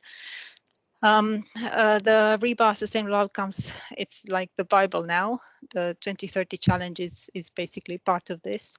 And something else that we started to look at closer in the office is the Living Building Challenge, just because it has this kind of holistic approach to people, energy, and environment, kind of trying to bring all of this together rather than focus just on a tiny little area like you know, just an energy use or something like that. And also it kind of looks at performance in use. So you get a certification once your building is in use and shows that it reaches a certain level of performance, then that all the things are actually installed in there. It's not something you get just because you ticked a box at design stage. And that's why it's a useful tool, I think. There's also the Architects Declare Practice Guide. This was recently launched and can be downloadable from the Architects Declare Resources website. This has two parts. One looks at the practice operations, and the second part looks at the project design guide. And this is where you'll find lots of examples and references. So if you need to have a bit of inspiration in an area like embodied carbon or materials or water use, there are lots of resources and exemplar projects that you can have a look at there. If I were an architecture student today, I would like to know or understand a bit more about circularity. I would definitely want to understand what is the discussion around materials, waste, reuse, disassembly. And this is probably the mantra of the future. If it can't be reused, repaired, rebuilt, refurbished, it shouldn't be in use. It shouldn't be in the circulation anymore and removed from production. And in terms of construction, this is a very nice graph from Elementa Consulting. What does that mean in terms of the built environment? It means basically trying to limit the extraction of raw material. You manufacture construction elements or materials or products. You use them in buildings, but then rather than them going to demolition and landfill, they become part of the circle again, part of the loop, and are either becoming secondary raw materials or part of new buildings through disassembly of elements, storage, and then reintroduced in the system. And I think that's basically the circularity concept for our sector. So this means that in the future, architects will probably have a lot to do with this part of the cycle, with disassembling and reusing parts of buildings to create new builds, and limiting this extraction of raw materials as much as possible. So I think we need to understand this a lot more and be able to operate within the constraints and opportunities that this process offers. There's a very interesting research, BAM research, Buildings as Material Banks, that has very interesting ideas, I think, that can be used. And there already on the continent, there are some websites and companies that try to do this harvesting of materials from one site that's supposed to be demolished, and then putting those materials in contact with people who actually need materials on their sites. So actually making this connection between supply and demand, which is something that I think is kind of missing at the moment in UK. And if somebody was to make an amazing app or a website now to actually link this small kind of small or medium or large scale demolition contractors with people who are building various things. I think that would be amazing. And so they basically harvest materials, they clean them up, and then you can access them for your own project.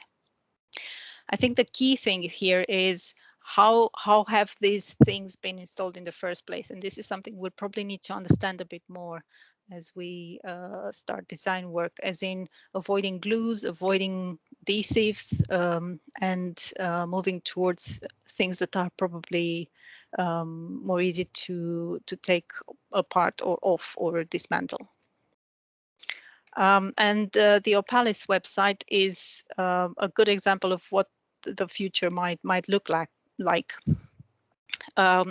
With materials from various sites being stored, sorted a bit, so you can just go there and order materials for your new development, looking at kind of trying to reuse. And probably the future will be having those material passports where you have a QR code or information from a Revit model, and you know that this beam has been in, designed for a certain load and installed in a certain building for this long.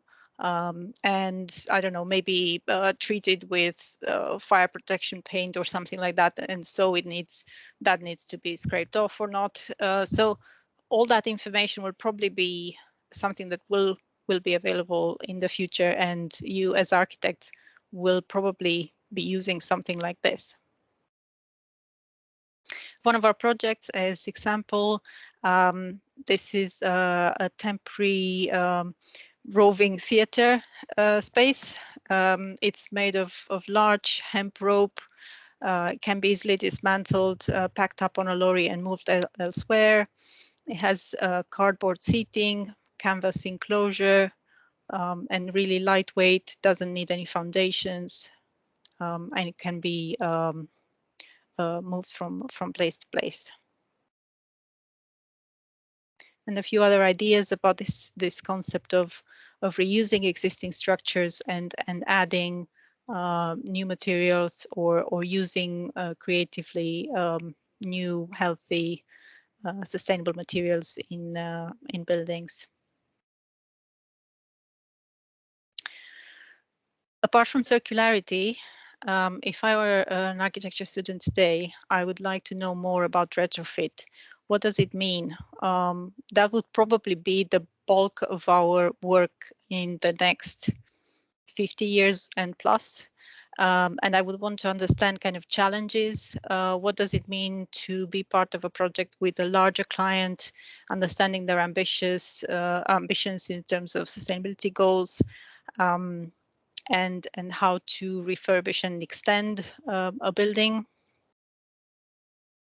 how to work with a local authority and retain a structure, refurbish it to create new homes, and what are kind of the key details that would need to be in the brief. What are the challenges related to any new spaces that would need to be part of the building? What to do with engaging the community.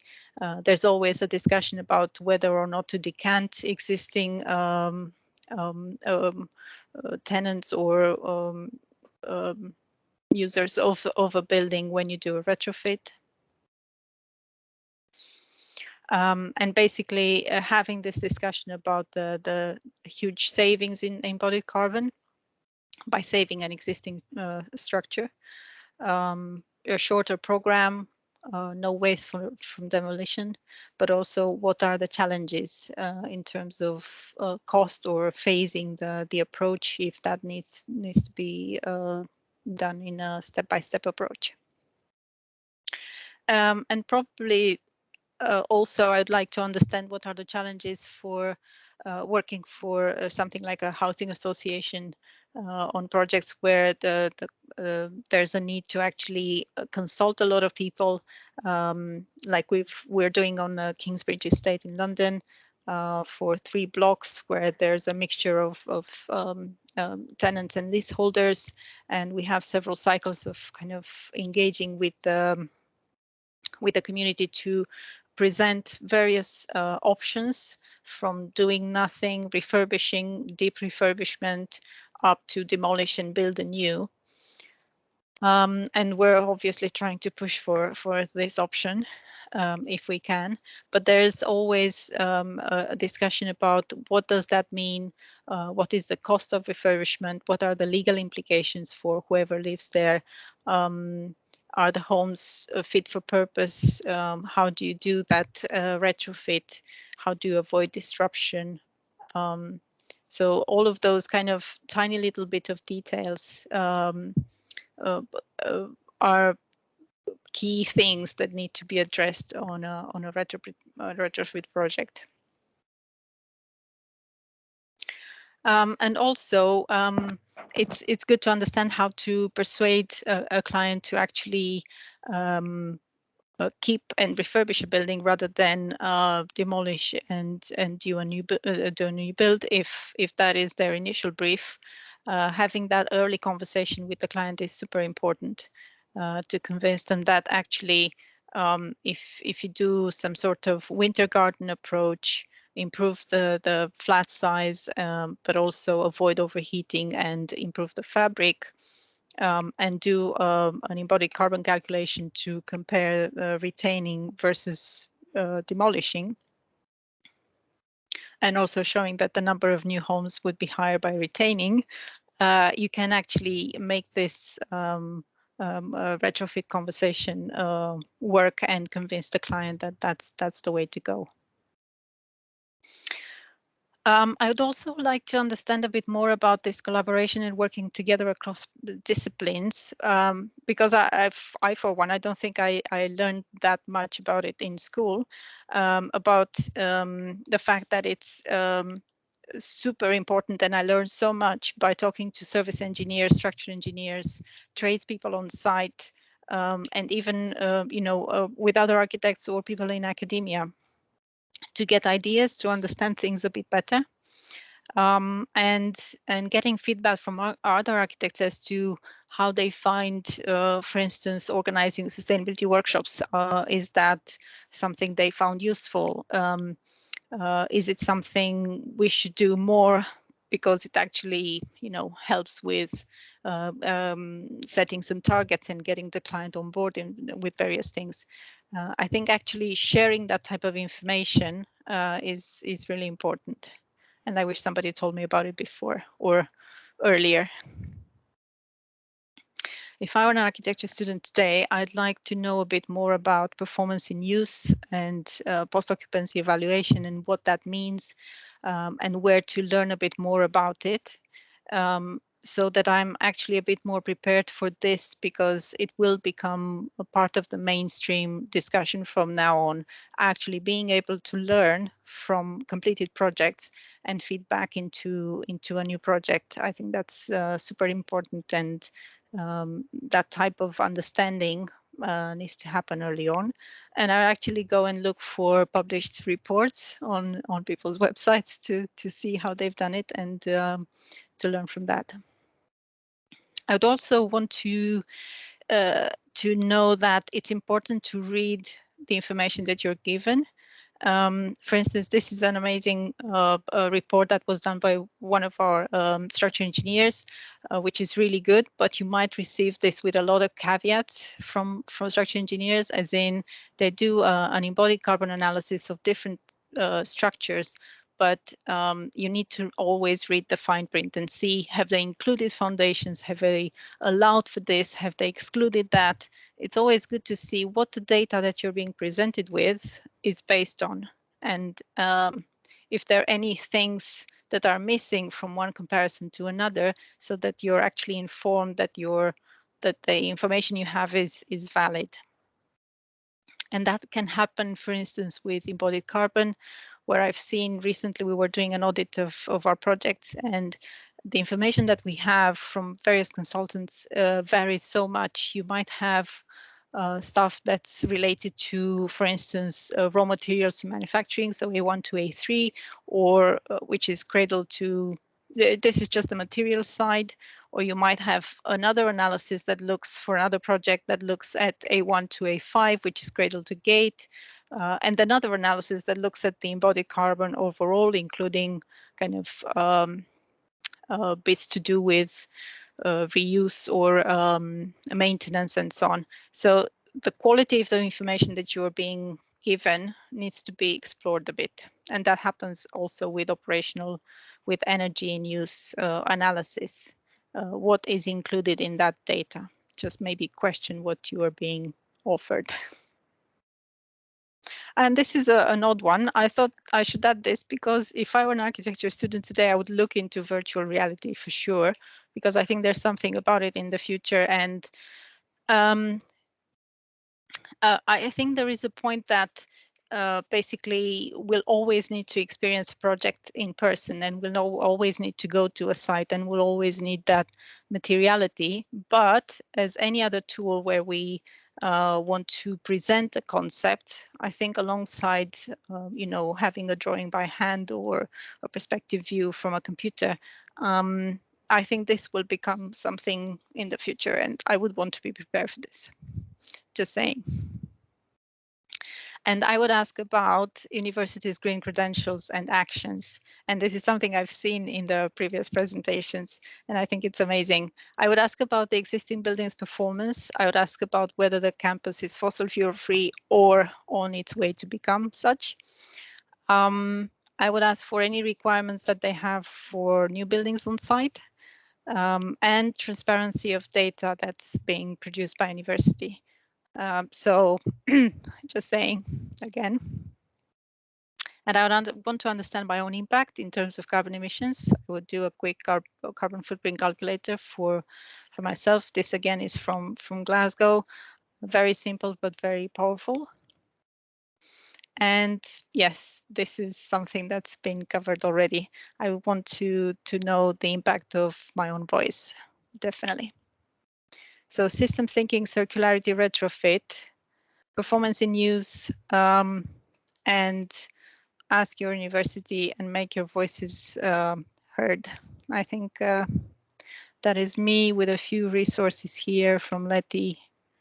Thank you. That was so good, Diana, so good. And I totally agree. I think there's some really interesting points you raise in there, that idea of kind of passive understanding, fabric first, circularity, I think is really important. And I guess one of the other things there that you talked about, this kind of systems thinking and this kind of interconnectedness, and then the importance of retrofit. So one of the other departments we've got is interior architecture. So I'm really hoping that for the interior students that are watching this, that also is really empowering. You know, this is actually, it's very much a part of their agenda as well, because actually they might, like you say, they might well be the future, because we've got an enormous existing building stock which we're going to have to improve in order to deal with these issues. So I think that's excellent. So a couple of well done and thank you messages coming through, which is brilliant. I also like the living building challenge. I think that's a really good point, because it's probably the most difficult, isn't it? The most stringent in order to achieve, because it covers such a wide range of requirements, and you've got to do it. Like you say, you don't get accreditation until at least a year into the building. So, I mean, how are Tompkins looking at living building challenge for any of their new builds? Or one of the things I really like the idea of is this idea of disassembly. So a lot of work I did in a while ago was about intelligent facades and how you might be able to take them to pieces, reuse them in kind of a taxonomy of parts. So is that something that you and the practice are looking at? In terms of living building challenge, yes. So that's we have one registered project now that we're fully on pursuing, and it's exciting to see kind of their requirements and how we can adjust our designs to meet that. And in terms of disassembly, this is something we're trying on a few of our projects, and I think we just need a lot of examples, things that you can show to a client, and that's why, for instance, the reuse atlas is amazing, from Duncan Baker Brown's reuse atlas, and his ideas about, for instance, this anthropomorphic kind of mining, the idea that you start to actually look for materials in the built environment. So I think we need either to do a prototype of two of our own, or to look at exemplars and see how things have been done. And that's why I was mentioning that research project, the buildings as material banks done by BRE, which was really interesting to follow and to see kind of their results. But again, it was more kind of prototyping. It's good to find actual built exemplars and to see how they've done it. And there are a lot of them on the continent, actually. And I think there are some examples in the Architects Declare practice guide, which was recently launched, which I encourage people to go and download and have a look at. Absolutely. Well, so Michael Pauling gave a talk in this technology symposium last year. So brilliant. So we talked about Architects Declare there, and obviously that his work with exploration as well. So yeah, we're big fans of Architects Declare, and absolutely encourage the students to go and look at that. I think there's some really interesting things, other things to pick out in that discussion, Dana, but I wonder if actually they might be better as part of the whole discussion at the end. So maybe what we'll do is try and move back to Rob, who I think's back with us, and then we'll pick up some of those themes to start the next bit, if that's all right, Dana. So thank you so much for that talk. I think it was really excellent. And Rob, it looks like you're back, which is great. Hello, I'm back. Apologies for that. I don't know what happened. The internet dropped out, but I think it's kind of back on now, so should be good to go. So if I just try resharing my screen.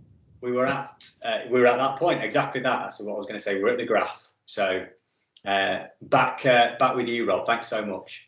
Yeah, thanks Diana for stepping in as I dropped out. But actually, really good, because your talk kind of contained a lot of the things that I haven't put into my talk, because there's just so much to cover. And I think the retrofit and build and reuse thing is great. I'm off to see a building next week, actually, with a client to try and convince him to kind of use as much of that building as we can to build a new sports centre on the adjacent site. So it's about kind of using what's there, so you don't have to kind of recreate the materials. Okay, so just to try and get back into where I was, we know this graph. What we don't know what's going to happen is the next kind of 30 years. And I've amended this chart because I had a daughter born last year, end of 2020. And it kind of struck me that within her kind of first 30 years, that's like, she's my kind of ticking egg timer almost, to see how we get on with reducing embodied carbon and sort of global carbon emissions. And it kind of made it quite personal for me to kind of put it in context like that it's actually so important for kind of our children's futures and their children's futures. So this is kind of really, I kind of can't overestimate how kind of serious I believe this is, and that we're all kind of responsible for it in the built environment professions. So hence my sort of passion in speaking about this and trying to do my best to educate and share the knowledge that we have. Disappointingly, I think the yellow line is where the COP26 pledges get us to. So it's kind of, we know we're a long way behind to get to net zero, but we've got to just do whatever we can do to get there. Because I would rather not have a future with blast furnaces and cement plants, and something more idyllic with sustainably planted forests where we can grow the structures of our kind of future buildings.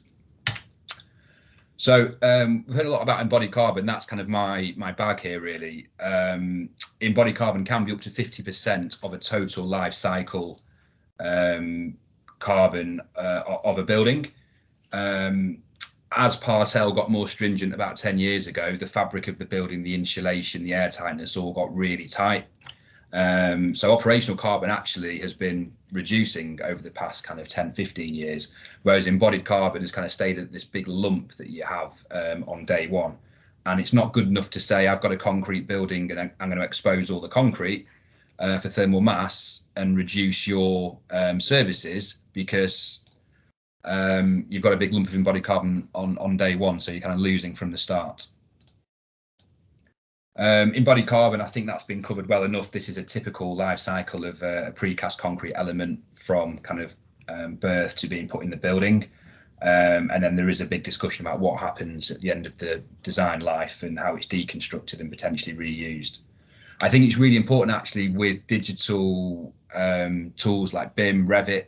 We're drawing our buildings in a lot of detail. We have a 3D model, like a digital twin of the building. That is going to really help this materials bank thing. So every building that we build will have a kind of Revit model with all the elements tagged in it, all the strengths, all the design lives. So actually we can use that going forward. If we want to build a new building and we know another building's coming down, we can kind of hopefully pick and choose from what's available. Institutional structural engineers, that's my professional body. They've looked at what we need to do in terms of the embodied carbon of a structure per metre squared, and Diana showed a good example of a comparative kind of concept stage design to show what the different embodied carbon in the in different structural types is, and that's really, really important. I guess the other thing to note on this, most of our buildings, and we've been doing that, tracking our buildings for the last 10 years, because we've always known it's important and we've always tried to push low carbon solutions. We tend to be around the sort of 200, 300 mark. There are some buildings now where to get planning permission, you've got to prove or show that you're going to have a certain embodied carbon limit to it. There's no real legislation apart from the odd planning condition coming in here and there. The climate action group at the iStruct, a guy called Will Arnold, one of my ex-colleagues at Arup, he has sort of championed Part Z of the building regs, which is a draft proposal. Basically, he's kind of worked with a number of people, put it out there to say this is how we think we should legislate against embodied carbon within new buildings.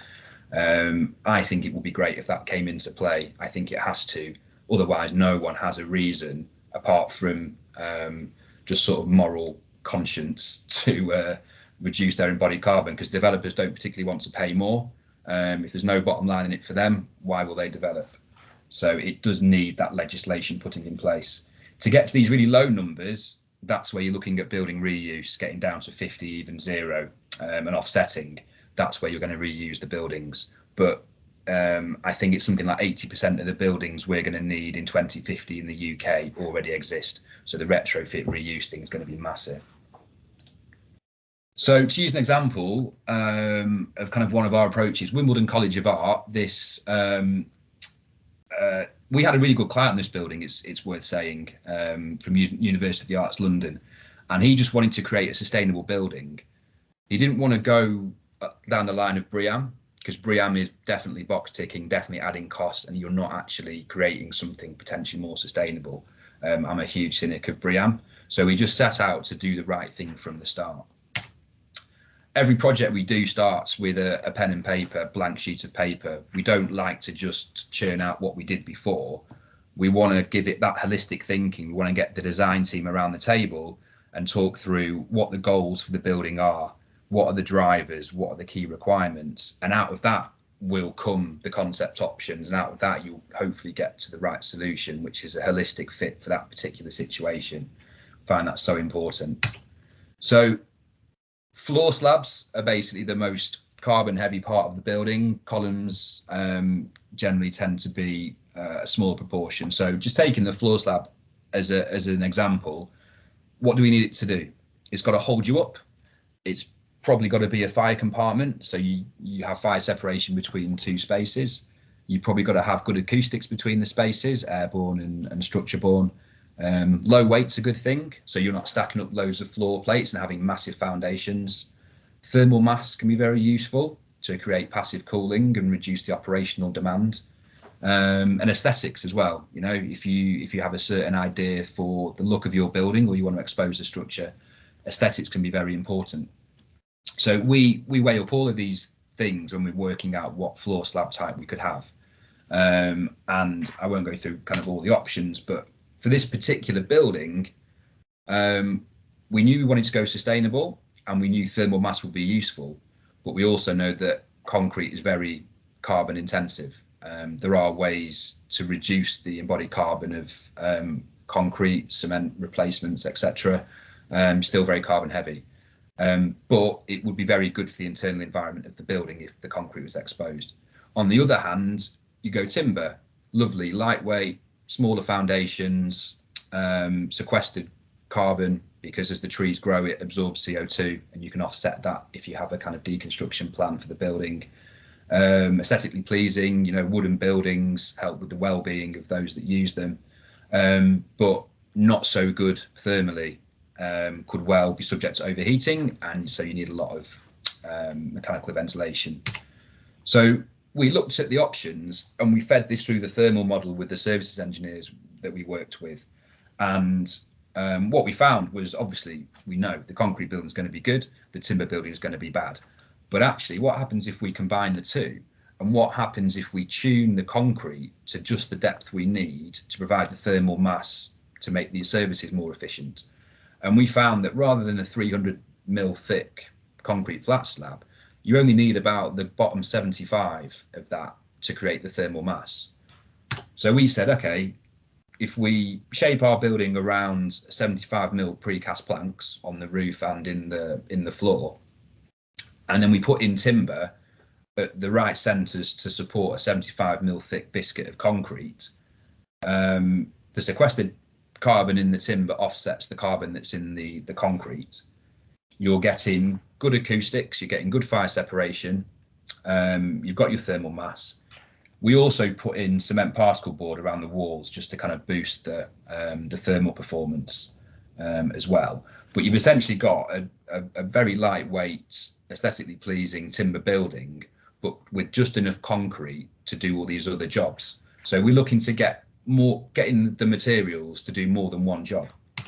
And the end result, I think at the time this was built in 2014, it was probably one of 2 or 3 timber concrete composite buildings in the country. I think there's a few more now, and we've since developed a number of similar buildings. Building on this same concept, we've started looking at making the timber act truly compositely with the concrete by putting coach screws in the top and stitching it together. That way you need less timber. So again, just because timber can be low carbon doesn't mean you should use loads of it. And we're also looking at options where we replace the concrete with stone planks that can be cut as well. So really interesting typology. And we're really interested in the kind of the different mix of materials to do different jobs. And again, just another image of the kind of the Northlit studio. Good shape. We have PVs on the south facing roof, north lights, so you're reducing solar gain but getting really good light in for the art studio. So really successful building and sort of very, very low operational energy as well. I want to just flip to a totally different material, and I'll take you to a travertine quarry in Tivoli. This was my first experience of stone design, maybe 2012. And I was stood in this quarry looking at these enormous blocks of travertine, which probably cost about 50 grand each if you buy just the blocks. This stuff normally gets sawn up into facade panels, floor slabs, etc. And basically, because I was the structural engineer there, the whole design team, the client turned to me. Client's about to buy this stone and said, "Okay, what do you think? Is it going to be okay for the project? Is it strong enough? Is it good enough?" And I did what any good structural engineer would do. I sort of gave it a knock, gave it a kick, sort of gave it a bit of a taste, and yeah, not a clue, no idea. I have no idea whether this stone is strong enough or not. The thing with stone, there's no strength grading system. It's a natural material. It's cut straight out of the ground. The other issue with it, the more beautiful it is, with all the kind of veins and striations and bedding planes, tends to be the weaker stone as well, because those striations, those bedding planes are kind of weak points and potential failure planes. So the project, this was a staircase we did with Jamie Fobert in London for a duplex apartment. And the idea was to build it up out of these solid blocks of Italian travertine. Quite a sort of feat of structural gymnastics, really. And he had a preconceived idea about the form and where the joints were. First thing we had to do was do this testing. And the reason for showing this is that over the last probably 10, 12 years, we've built up a huge amount of test data of all the stones that we've come across. So we've almost got our own internal strength grading system. So we know the types of stones that work for certain situations. We crush it to understand compressive strength. It can be 2, 3, 4 times the compressive strength of concrete. We bend it, sort of snap these samples in half. And this is a 4-point bending test to get the tensile strength. Again, you might get 2, 3 times the tensile strength of concrete. So you can actually use it as a spanning element without reinforcing it. This stone was terrible, by the way. It had a really low flexural strength, so we had to be really careful with it. These are the blocks in Bari in Italy, ready for cutting. They were all hand cut, hand finished. The structural concept of the stair, again, this is where form comes in. We're using this material, but we want to use it in its most efficient way. We want to limit the tensile stresses because we know it's pretty weak in that direction. So we're going to do this thing mainly in compression. So let's use an arch, and let's try and slot it together so that we don't need any mechanical connections between the pieces of stone, because that's time consuming and expensive, and it makes the construction sequence quite difficult. So we actually came up with a sequence of notches and shear keys. So we built this up like a giant jigsaw. We're a big fan of making models. We thought if we make a foam model of a 9-ton stone stair and it stands up in the office, then it's got half a chance of working. It did. I think the model collapsed shortly after the photo, but it gave us enough confidence that we had a sequence that worked without us snookering ourselves, and we had enough shear keys and connections to keep this thing stable. And hey presto, it kind of went together pretty well on site. But the reason for showing you this is A, the journey in learning about stone as a material, and B, really, this is a true expression of kind of function and form in the material. And we worked, Jamie was adamant he didn't want to change the joint pattern. So we had to convince him through a series of structural models, thrust lines, to say, actually, this is the natural shape the stone wants to be. This is where the joints want to be. And actually, it creates something quite beautiful in the end. We also learned that stone obviously is very good in compression. It doesn't creep or crack like concrete does. And if you store it up into smaller blocks, you can reinforce it, or better still, you can post tension it. So if you imagine picking up a pile of books, that pile of folders on Craig's shelf behind him, if you were to pick that up between your 2 hands and you tried to pick it up, the books would just slip onto the floor. If you squeeze it really tight, that's going to put a pre-compression through it. You'll get frictional forces between the blocks, which means they won't fall out. And as this thing, if you load it, it tries to bend, you start to get tension developing and those cracks opening up on the bottom. But because you've got an anchor block and a compression holding it together, it actually becomes a really good spanning element. And if we're really utilising the compressive strength of the stone to its full extent, you can do some quite audacious spans. So that span depth ratio, that's a 3-metre span, 50 mil thick. It's got a couple of cables underneath, a couple of anchor blocks. So that's the 3-metre span designed for domestic floor loading. So you could put that up in your house at 50 mil thick, and that would be absolutely fine, quite happy there. Good acoustics, good fire, all of those things. The stair thing kind of takes another turn, and we did a lot of cantilever traditional stairs in mansions in Mayfair, where they're built into the wall. We were challenged by the architects, the stonemasons, to find a way of doing it without supporting wall. So this is a Formby stair, which was just over 180-degree helical stair. It's got 2 30mm diameter post-tension cables in it, about 140 kilonewtons in each, about 14 tons. So we stress that together, 3mm mortar joints between, and then shape the stone so that it's kind of thin on the edges, a bit fatter in the middle, so you've got a bit more meat, a bit more capacity. You know, we don't want to hold up too much weight, so we're going to remove material to make it lighter, so you end up with quite an elegant form. It's worth saying these photos were done before the handrails went on, because that would be quite a dangerous stair otherwise. But we we do tremendous amounts of analysis, very complex 2D, 3D finite element analysis to understand the stress distributions, the thrust lines, the bursting stresses at anchor points. But there's no substitute for building the real thing and testing it. So this is one of the tests we did. What we learned was, don't stress the cables out of sequence. Don't put too much stress in one side and not the other side. This actually happened. It was stressed up and it was tested. When we unstressed it, the stonemasons just undid one of the anchor blocks on the inner cable. So all the stress was on the outer and the thing exploded, which wasn't ideal. But we do a tremendous amount of testing to make sure that, you know, we do the learning in a safe environment. That feeds into the design, and we know we can get safe structures to work. So, I mean, stairs, that's great, but that's only one part of a building. You know, if you track stone use through, you know, from when we were living in caves about 5,000 years ago, things like Stonehenge.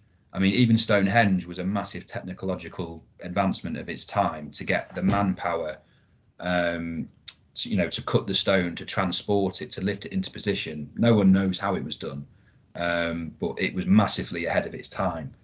You know, the pyramids, the Colosseum, all incredible stone structures. So it's massive testament to its durability. And it's just one of those materials inherent in, you know, how mankind has built its structures on this planet. You've got some awesome cathedrals of the Middle Ages. I was at York Minster yesterday, talking to the stonemasons there, and just an incredible kind of durable but also elegant structure. Sagrada Familia, you know, not quite finished, will hopefully be finished for its 100-year anniversary in about 5 years' time, but that uses post-tension stone in some of the towers. What does it mean for the future? Can we commoditize stone like we've commoditized steel and precast concrete? It's a massively lower carbon alternative, but it's got huge capacity. Clerkenwell Close that Craig mentioned, so this was originally conceived as a kind of very standard non-load bearing masonry cladded building, and actually through the design discussions with Amin Taha, we were thinking, well, why would we hang a material that it's heavy, has great load bearing capacity, with a load of expensive and fiddly stainless steel ties off the side of the building, and then just put a steel frame inside? It didn't really seem logical. So the intent here was to use the masonry, then it turned to stone, you know, for what it's good for in compression. So these are single blocks of French limestone, chimerac, and they're kind of size, so they're bigger at the base and going smaller towards the top. And this creates the full vertical load bearing for the slab edge. There's a single internal concrete core that gives it stability, and then the slabs kind of a free spanning out to the perimeter. We turn the construction sequence on its head as well. The kind of conventional wisdom would say, build the stone columns, build a slab, build the columns, build a slab. No one likes to backprop the whole building. So what we actually did was, we didn't want to mix concrete contractors and stone contractors. We wanted to do all the concrete and then all the stone. So what we actually did, and it didn't turn out, I think it was actually a little bit quicker because you didn't have the changeover of contractors. We built the concrete frame, one single load bearing core, back propped it down to basement level. That was all quite happily sat there. Then we put in the stone exoskeleton, connected it all up. There's no real connection between the stone either, because they just work like masonry columns. You know, there's just a mortar joint between the top stone and the bottom stone, much like the masonry of the adjacent building. And then really the only trick is to have a good thermal break connection between the exoskeleton, which is outside and cold, and the floor slabs, which is inside and warm. So we just came up with a very simple anchor plate detail, a thermal break. It's called a Farrah pack. It's basically just an expensive piece of plastic with some holes in it with low heat transfer. And then, you know, you've solved the thermal bridge thing. This is Finchley Road. This has got planning, and I believe it's just started on site. Very similar typology, but just going, you know, a bit bigger, a bit taller. This is 10 stories now. Basalt stone, which is a metamorphic stone. We had to fire test the stone in this instance to make sure it was fireproof, but given a metamorphic rock has kind of been under the Earth's crust under ridiculous temperatures for most of its life, passed the fire test reasonably well. And this is also, we're using the facade as the stability as well. So it's like a sort of a stiff grillage and moment frame to provide a kind of vertical load bearing, but also the racking resistance that the building needs. So it's about starting with a small idea, understanding the first principles and the fundamentals, and then scaling it up and scaling it up. And I think what Diana was saying in the previous talk, you know, having an example of a building, pushing the boundaries, getting something complete so you have an example to then share, build confidence, and then go on to the next one. Really, really important. Where could this go? This was a hypothetical project that we did. In the foreground of the City of London is our hypothetical 30-storey load-bearing stone building with either post-tension stone beams and slabs or even cross-laminated timber internally as a hybrid to keep the weight down. So these columns are quite happy, restrained at every floor level, designed in terms of size to take the load upon them. So, you know, if you can accept fatter columns towards the base, and then you have thinner columns and better views towards the top, then that's fine. And, you know, it becomes part of the architecture. And I think designing with different materials, low carbon materials, the architectural side, there may be concessions you need to make. You may need to think a bit differently about what your building will look like. But inherently, from our point of view, if the structure is designed efficiently and to do what it needs to do, it should inherently look elegant and beautiful and look like it should be how it is. This isn't kind of pie in the sky. This is a 12-meter long kind of twin beam with a stone slab across the top. This was on display outside the building centre for about half of last year. We've now taken it away, cut it down to 8 meters to fit in the test rig at UCL at Here East in Stratford. So we can put this through its paces, load test it, further understand the behaviour. We've already done a number of proof of concept tests. We work with master's students and PhD students at UCL, and they run a series of projects each year that answer some of the questions that industry has. And this was some kind of smaller scale post-tension stone beams, understanding how they bend, how they deflect, how they vibrate, how stiff they are. So that link with academia is absolutely key to us because we're always researching and developing. There's no code of practice for post-tension stone, so we've had to write our own. We've had to justify our own calculation models and back that up with testing. So we're pushing new ground, but you've got to do it in the right way and step by step, and we're proving that as we go. And obviously fire is a massive thing. We took one of these beams outside and set fire to it in the car park. The French stonemasons were brilliant. The fire was about 400 degrees and we wanted to get it up a bit. So they got the compressed air pump from the workshop, put it in the bottom of the oil drum, which was full of timber, set it going, and then we got the fire to about 700 degrees for 2 hours. And that beam was absolutely fine. And we've since done full-scale fire tests in compartments in a facility in France for a real project, and we've proved I think something like a 6-meter span with 100 kilonewtons, which is about 10 tons. Point load mid span, sat in the fire for 3 hours, quite happy. So the big question in terms of fire resistance, I think it's so far passed with flying colours, so that's really good news in terms of using this not just for stairs or roofs but for internal compartment floors. And I just want to leave you with kind of one thought in terms of, you know, people ask is, do we have enough stone? Are we going to dig quarries everywhere? What's going on with that? If we gave every person on the planet at the moment, 7 billion people, if we gave every one of those people a 5 metre by 5 metre by 200 thick slab to live on, assume it's stacked up, so they have a roof as well. That equates to about 35 kilometres cubed of stone, which equates to a hole 20 metres deep and 42 kilometres square. So you could just, you know, find a nice area with some decent stone, cut that out, ship it around, there you go.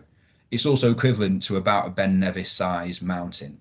And if we could house every person on the earth at the Ben Nevis size mountain, I'm sure no one would miss it too much. Quarries, they can be quite a scar on the landscape, as they are, but if you give it back to nature, rewild it, reforest it, you can actually have some quite beautiful places. And personally, I'd much rather Maya growing up in a world full of that rather than the alternative. So yeah, that's it. I'll leave you with that thought, and yeah, here for any questions. That's brilliant, Rob. Thanks very much. And it's really interesting you mentioned Maya, because I had a daughter on tomorrow last year. So my daughter's 1 tomorrow, and you're absolutely right. A lot of this starts to come home in a very different way, doesn't it? At that point. So I think a lot of what you talked about is super interesting. And I was amazed about your statistic with how much stone we'd need for everybody. It's such a minimal amount. So when we're talking about resource depletion, that if we could start using stone instead of concrete, the opportunities of that are enormous, aren't they? I mean, one question I would have about stone is, I personally, having never built with it, would feel that it's perhaps a bit of a lost art. There's a lost bit of knowledge about it with stone. What have you found with that? Is there a lack of skilled craftspeople out there, or actually because you're just using it like big lumps of masonry, is it as simple as that? It's a really good point. It's definitely a lost art. It was used successfully for thousands of years, and in the last 100 years we've kind of forgotten about it because steel and concrete were the prominent material. So there is a lack of people that can do it. The stonemasons that work with it are quite small scale. We're doing quite a lot of work with the larger building elements. We're talking to stone suppliers in the US. We're talking to stonemasons in this country to actually see how we can create more of a supply chain. If you look at CLT, for example, that was the timber industry coming together to create a new product, that hadn't been done before, but they had the research and development that went into it to create something that was certified and that can then be used. And because there was demand for it, the supply chain increased and it was more available. That same thing needs to happen with stone. The technology is there. We know it works. We've proved it, but there is that supply chain issue. And I think, demand will, increase supply. If people demand it, supply will come on board, but it will take time. And I think if you look at steel and concrete, and to hit net zero, you look at what the steel industry is doing and the concrete industry is doing, they're nowhere near where they need to be to lower the carbon in their concrete. The cement, I listened to a presentation from the Concrete Centre yesterday, and their opening thing is, we can reduce the carbon content of concrete and cement by carbon capture. It's going to be 40% carbon capture. That technology doesn't exist at the moment. Yeah. So they're massively dependent on that. Yeah, absolutely. So a couple of really interesting questions, Rob. One picking up on your exploding staircase, I think, which is, so how do you allow for safe disassembly of large post-tensioned slab structures? Yeah, so you have to just undo and let the cables off incrementally and kind of at the same time, so you don't get that kind of stress distribution that's going to cause failure. So in much the same way as you control the sequence to put it together, you've got to control the sequence to take it apart. Yeah. But I think things like Clerkenwell Close, if that building is ever demolished and taken down, those stone blocks are just there to be reused. They could be cut up and used as spanning elements and reinforced and used as beams. The material is there for reuse. It will weather, but it won't particularly degrade. It's very durable. And it's beautiful. It's well, you know, Clerkenwell, Islington Council aren't convinced about that, are they? But anyway, that's a whole other thing. So, and then another really interesting question, inspiring research and a really great presentation. And it mentioned Steve Webb, who of course is one of the founders of Webb Yates, talking about the value of labour and that it should be more highly valued, which I think all of us in the building industry would totally agree with, at least on the design side, would totally agree with. So are there any forecasts on the future of kind of those labourers or craftspeople's contribution to sustainability in the construction industry? I mean, where are your thoughts on that? I think I get where Steve's coming from with a lot of what he says, because I mean, certainly in design, we should really value design time. You know, design is becoming a commodity as well. You know, fees are in a bit of a race to the bottom. And this is really important for the future architects to really convince clients that time spent on design is so important. If we can spend a few more months designing, you know, okay, get more fees, that would be nice. But give real thought into that building, because that's going to be there for 50 years, 100 years. You need to put that design time in. We don't just knock it out, you know, quickly, create something rubbish again and again and again. We need to give thought to that. So strong advocate for kind of more design time. And also the building reuse thing, just to sort of cover another point, we're almost convincing clients not to build new buildings. So you might think we're talking ourselves out of a job, but there's probably just as much thinking that goes in, but more at the early stages, to justify an existing building to put another few stories on top. We're doing quite a few of these at the moment, and it's quite involved because you have to investigate and test and work out the strengths. So all that's really important.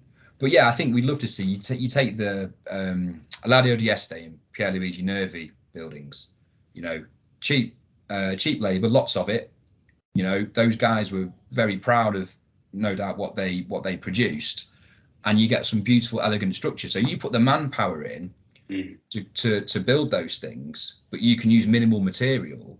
The people are getting paid, and you're having less impact on the environment. So yeah, absolutely. Material efficiency and structural efficiency, which includes retrofit and not knocking stuff down, is going to be a big thing, isn't it? So I think that's a really nice opportunity to bring everyone else back in. So Hui Fan, Matthew, Megan, Diana, if you're there and want to join us again, I think it'd be really nice to maybe have a bit of a reflection on some of these things between everyone. So I suppose as an opening gambit from me, obviously enormous thanks for your presentations tonight and your really interesting insight into what we all think and now need to know for our architectural students of the future. I wondered if anyone had questions for each other, kind of from within the panel. Did anyone want to? I know a couple have been typing things actually as we go, so maybe they've already been covered. But did anyone want to voice a question for any of your fellow presenters this evening? Yeah, Megan, please. Is that allowing you to? There we go. Can you hear me? I think. Yeah, now we can. Yes. Yep. Yeah, sorry, the internet's a bit funny at this time of night. It's getting tired. I had a couple questions. I don't know who for, but I'll put it out there. Maybe Diana or Rob. I just was really inspired by your retrofitting and those kinds of conversations. And I was really fascinated by this project by a landscape architecture firm called Groundwork, who are working in Hammersmith and Fulham to retrofit landscapes to take suds from existing estates, basically. So they're quite, post-rationalized, but I wondered if there was any look at greening or green roofing, so either green walls or roofs that you're aware of, or because with recent fire regs, there's some issues I know coming through in terms of green walls, and I've been told that perhaps you can attach them as a separate structural surface, and then you can avoid some issues with fire regulations. I was wondering if either of you had any experience there with those kinds of retrofits on existing buildings. Not specifically with retrofits, but I know that we are using green walls on some projects. I was just now trying to think if those are residential or not. they might be just various other uses, non-domestic. But it's a very interesting question actually to explore a bit with the fire consultant and see if that would be an issue in any way. But yeah, it might be that I think mostly in residential spaces people are looking at the rooftops as because you might not have those kind of larger areas of walls that don't have some sort of windows or connection with the outside entrances and things like that, especially in a housing kind of situation. It's a good one to explore. Yeah. I think it's something to come, maybe as we move forward, if we're talking about buildings and retaining buildings, how they could be made green. I think that's something to consider. Yes. Maybe that's a sidetrack, Rob, that you can get into as one of your side businesses or studies. Next year's UCL students can look at stress tests of loading from green roofs. Yeah, I mean, there's quite a few out there that aren't too heavy, and actually, a lot of old buildings that we look at, if you have the roof reserved for plant, it's got so mechanical plant, not plants. I guess swapping out mechanical plant for real plants, you're probably using less weight. Yeah. So, but there's certainly things you can do to strengthen. And we're currently justifying a 4-story building and putting 2 extra stories on it. Exactly. Foundations are fine, columns are fine. You're adding quite a lot of extra building. It's not so much the weight, it's the overturning. So if you're just putting green roofs on top, then it's probably quite plausible to do that quite easily. It'd be nice to see that coming forward as challenges with the students, like how we retrofit, because I think you're right, planning wise we need more housing, so we're looking to go up, right? But equally you could do that with greening. Might be a nice side project. But thanks guys. Yeah. Interesting. And I think one of the things that I always think about with green roofs, green walls, and it's been in the chat a little bit about especially the biodiversity net gain and how you might calculate that.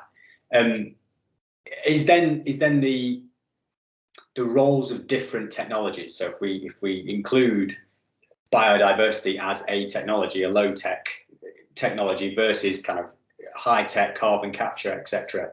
I mean, have any of you used any more technical high tech responses to that? And where do we sit on that? Do we think that we're going to need a range of solutions in order to actually achieve our climate targets? I mean, with any of the projects that you're working on with biodiversity, Megan, have you also included any high tech carbon capture elements, perhaps? I guess maybe in terms of students, yes, exploratory options for how we can kind of speed up processes and slow them down to kind of take advantage of kind of nature's natural things. I mean, water's an easy one to visualize what that might look like. I guess in reality, probably not as much, but just looking at kind of combinations, like you said, of things. So how we can combine sustainable urban drainage systems with blue roof systems. So it's not all being captured in one place, but there's multiple points of exposure to nature and nature's ability to deal with those solutions. So it might be a blue roof on top of a new building, and then a retrofitted nature-based studs at the base of it, kind of discreetly working through those things to make them kind of habitable and beautiful, so that they work for nature, they work for us, and they're welcomed in terms of public realm and use, I think. Anyone else want to come in on that, perhaps, about that kind of low tech and high tech solutions?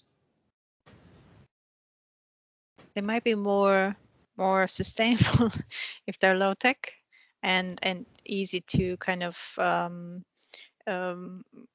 don't know, keep alive in time without human intervention that much, and probably less energy as well. So I think the least amount of energy and time that needs to go into something and have more kind of naturally evolving, probably a lot more sustainable and a lot less water use, I imagine. I think water consumption and energy use related to kind of all the green spaces that we design, I think those are the two key areas to consider. I agree. I think it's quite similar to the idea, the kind of fabric first versus technology. It's like the thing that's you want to allow for kind of future proofing and legacy and things not breaking or needing replacing, and also not needing an instruction manual. I mean, I think generally we're coming around to buildings having more instruction manuals than they have in the past, but still, if it doesn't need instructions, it's more likely to work. I think I'll just add to that. I think, a lot of buildings we totally seal them and put in these systems. If we can just allow a bit more of a range on design temperatures, so on that 1 or 2 hot days a year, maybe just go outside or open the windows or something. If we relax that criteria a little bit, the operational energy will come down. And on the structural side, it kind of seems obvious, but we're through all the kind of work and research we do and looking at embodied carbon, we kind of come to the conclusion that make vertical load bearing structure out of stone and make horizontal structure out of timber. That seems to work quite well and seems to be the optimum for embodied carbon. And we just look back 100 years and that's what we were doing. So quite interesting, kind of going full circle. Yeah, I totally agree. I totally agree about that. It's really interesting you talk about operating temperatures. One of the things I remember from the Living Building Challenge a while ago was they were talking about, well, if we design it so that there is a comfortable average temperature, but if it gets to 28 degrees, just go home.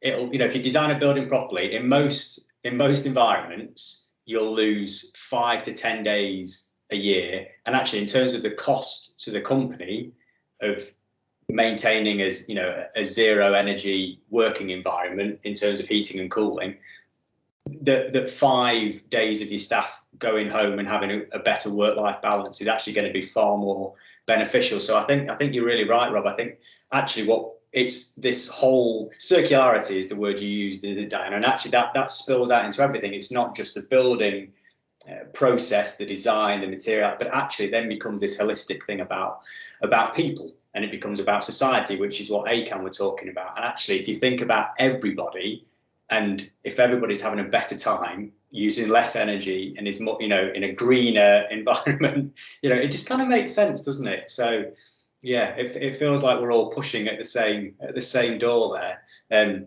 So, I mean, does anyone else have any thoughts or comments about circularity? I mean, Rob, maybe just picking up on that thing about, moving back 100 years. So actually, we're just digging things up. We're going to use them, and then they're still there to be used. We're using timber, so we can grow trees. We can sequester that carbon. We can maintain that timber. We can replenish that resource. It seems like a pretty obvious solution, really, doesn't it? It does, and I think the thing with the construction industry, and people often compare it to the car industry and say, why can't we be more like the car industry? It's such a big beast. Everything is so set, the supply chains are so set, the ways people make their money is so set. It's very hard to change, and it does change slowly. But I think if anything about the pandemic has taught us, fast, rapid change can be done if the right minds are kind of working in the right direction. So I think it's all about, events like this, the ACAN network, all these different networks, and people pushing and pushing, and the future architects, the future engineers, to keep pushing in that way, to just challenge the status quo, challenge the clients. Architects challenge their engineers. We as engineers challenge our architects that we work with, in a good collaborative way, and that's the only way we're going to kind of move forward.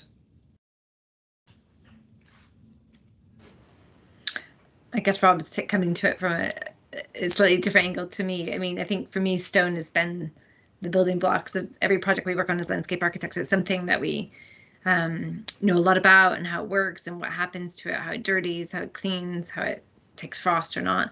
And so, yeah, I guess for people listening, like you said, I've been to see where they're excavated from, where material comes from, understanding the process, and also understanding the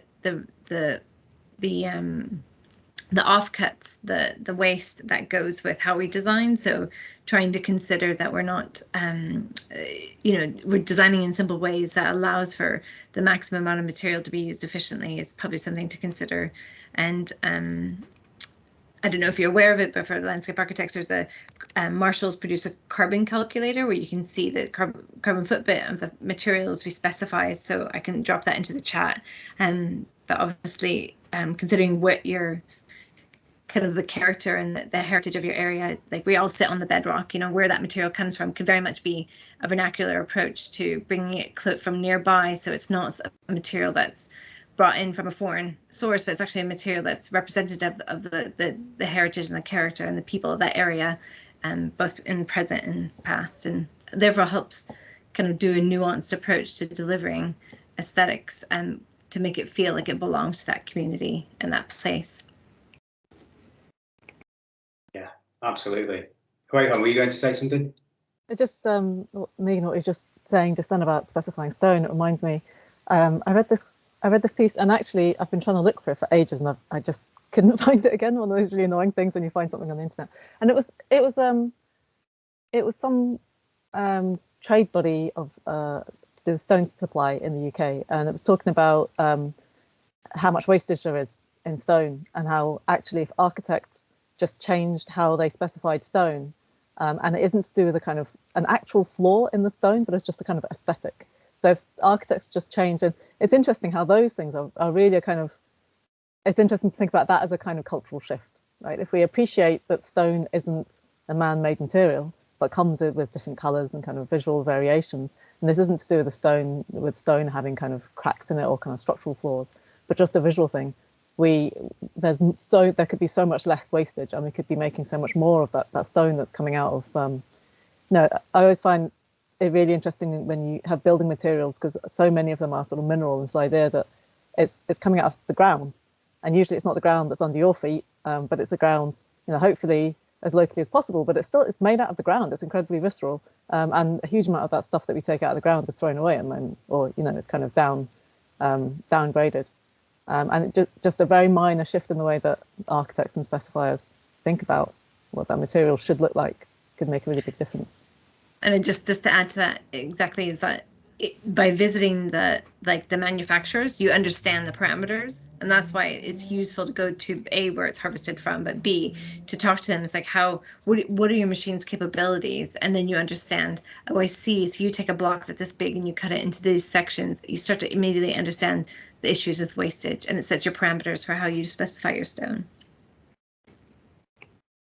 Yeah, absolutely. I'm really conscious of time, and you know, this is we could talk all night. I just wonder, given that, does anyone have any kind of final comments or summing up, or maybe little pieces of advice in addition to what you might have said for the students? Because in fact, Matt, that's a good place to start. I mean, I'm going to drop you in it. So what as a culmination of all this, you know, is your kind of golden nugget of advice to the students that are watching? Yeah, that's okay. That's really easy. No, yeah, I think it's quite hard, but I guess from my perspective, I just encourage people to just not necessarily be limited by what they see in current practice. I mean, obviously we see things like quite a practical scale, like reimagining like how environments might look from an ecological perspective or from a materials perspective, as Rob was proposing, but also kind of the general kind of business of architecture, and just not being limited by that, because architecture school is in many ways the place to imagine those kind of different realities and different ways of operating, whether that be some materials or ecology, but potentially more in the systems as well. Yeah, and just getting involved in that and thinking beyond the building as well.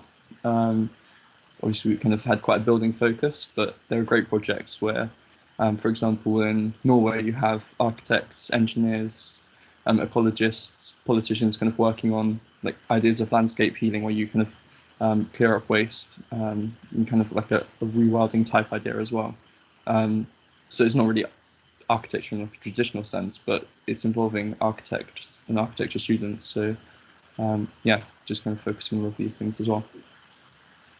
Yeah, so actually that idea about collaboration working across disciplines and bringing in expertise and resources from across the field, which is why we've got this kind of diverse panel this evening. So any final thoughts or comments from anyone else? Just to say the future looks exciting, so let's keep going. Thank you. But look ahead with intent. And yes, the current panel actually shows this idea of cross disciplines, and it was really nice to see how things actually blended and complemented each other. Thank you again for the invitation.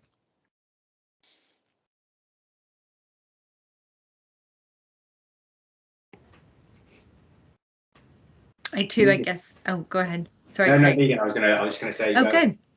I just, want to challenge you as students or whoever's listening to this that, no idea is too silly. We should explore all options. I would say think big, which is pretty obvious, but it's your time, especially in university, to explore things, take the research that you're reading and test them in new ways. Because I think you are the next generation. You are the ones who are going to kind of do wonderful things. And I just want to inspire you that, your professors should be supporting you and pushing you to do that. But equally, that's what we want to see. So hope today's inspired you. And I just want to thank Craig for organizing it. It's been really fantastic. Cheers. Thank you. Rob? Yeah, just to extend my thanks to you, Craig, and to the panel, and also to all the students for kind of sticking around and listening. It's been really good, and it's been really good for me to listen to the other guys. And I think final sort of closing remark, just, take your responsibility to the planet seriously. There's loads of great things out there. It shouldn't limit your architecture. In fact, it opens new pathways and makes it more exciting, I think. So kind of use that in the best way possible. And yeah, make sure you're not queuing up outside that confession box at Central St Martin's to tell of your carbon sins. Yes, very much so. Hui-Fan, any last thoughts? I'm not. Yeah, it's a bit hard now. I don't have any great words of inspiration. I know that we're really used to kind of being online and talking a little bit into the void. It's not actually a void because I can see five faces. But I know there's lots of students in the room, and I'm just really interested in where they're heading and where they're kind of taking it. Because in a way, the original question as a provocation was for them, right? It's kind of thinking about what they need, yeah, I would just kind of as students, I think it's what we try and encourage is also that you're not passive in your education. You're not waiting for someone to kind of deliver you knowledge. And that's partly why we were kind of reframing the question, that actually you already have agency. And that's a big part of what StuCan is about. And however long it takes, I know Craig and Rob, you've both talked about having children, how that changes the timescale of things. And a lot of the timescales that we're talking about, 2030 is like, it's almost 2022. And if we think about how long it takes on average someone to qualify from year one, I don't know if there's any first years here, but it's I think it's probably about 9 or 10 years or something like that. And the timescales that we're talking about in terms of the kind of changes that we have to make, I think sometimes I feel that as a student you're kind of waiting for your time to come, and that time will come later when you're in industry, you're practicing or something like that. But actually your time is now as well. But it's not. It's very much. It's not your responsibility. So it's everyone's responsibility. When I say it is your responsibility, but it's not like, don't feel that burden too heavily, because that can also be really constricting. But don't think it's something that you'll learn about later or will come later. It's kind of you have agency now, and you need to be, in a way, making the most of it. But it's our, sometimes I hear. Going to sound a real cliche. Sometimes I hear older people kind of say, "Oh, it's to a younger generation. It's you're going to be the ones that save us." And I think it's a really, I really hate it when I hear that, because actually, everyone, we're all still here and have agency as well. And so actually, we all have to work together across all disciplines and levels and hierarchies and everything. Yeah, I totally agree. I really like that word agency. I use that quite a lot in terms of kind of student agency and empowerment. So I think that's a really great place to end it tonight. It's been wonderful, full of inspiration and hope and ingenuity and passion. So I'd really like to personally thank all of our speakers for giving up their time this evening to help create what I think has been an excellent event. I really appreciate it. We from the school really appreciate it. I think you're well deserving a virtual round of applause, which is not quite as satisfying in this environment, is it? But it's there nonetheless. So thanks very much.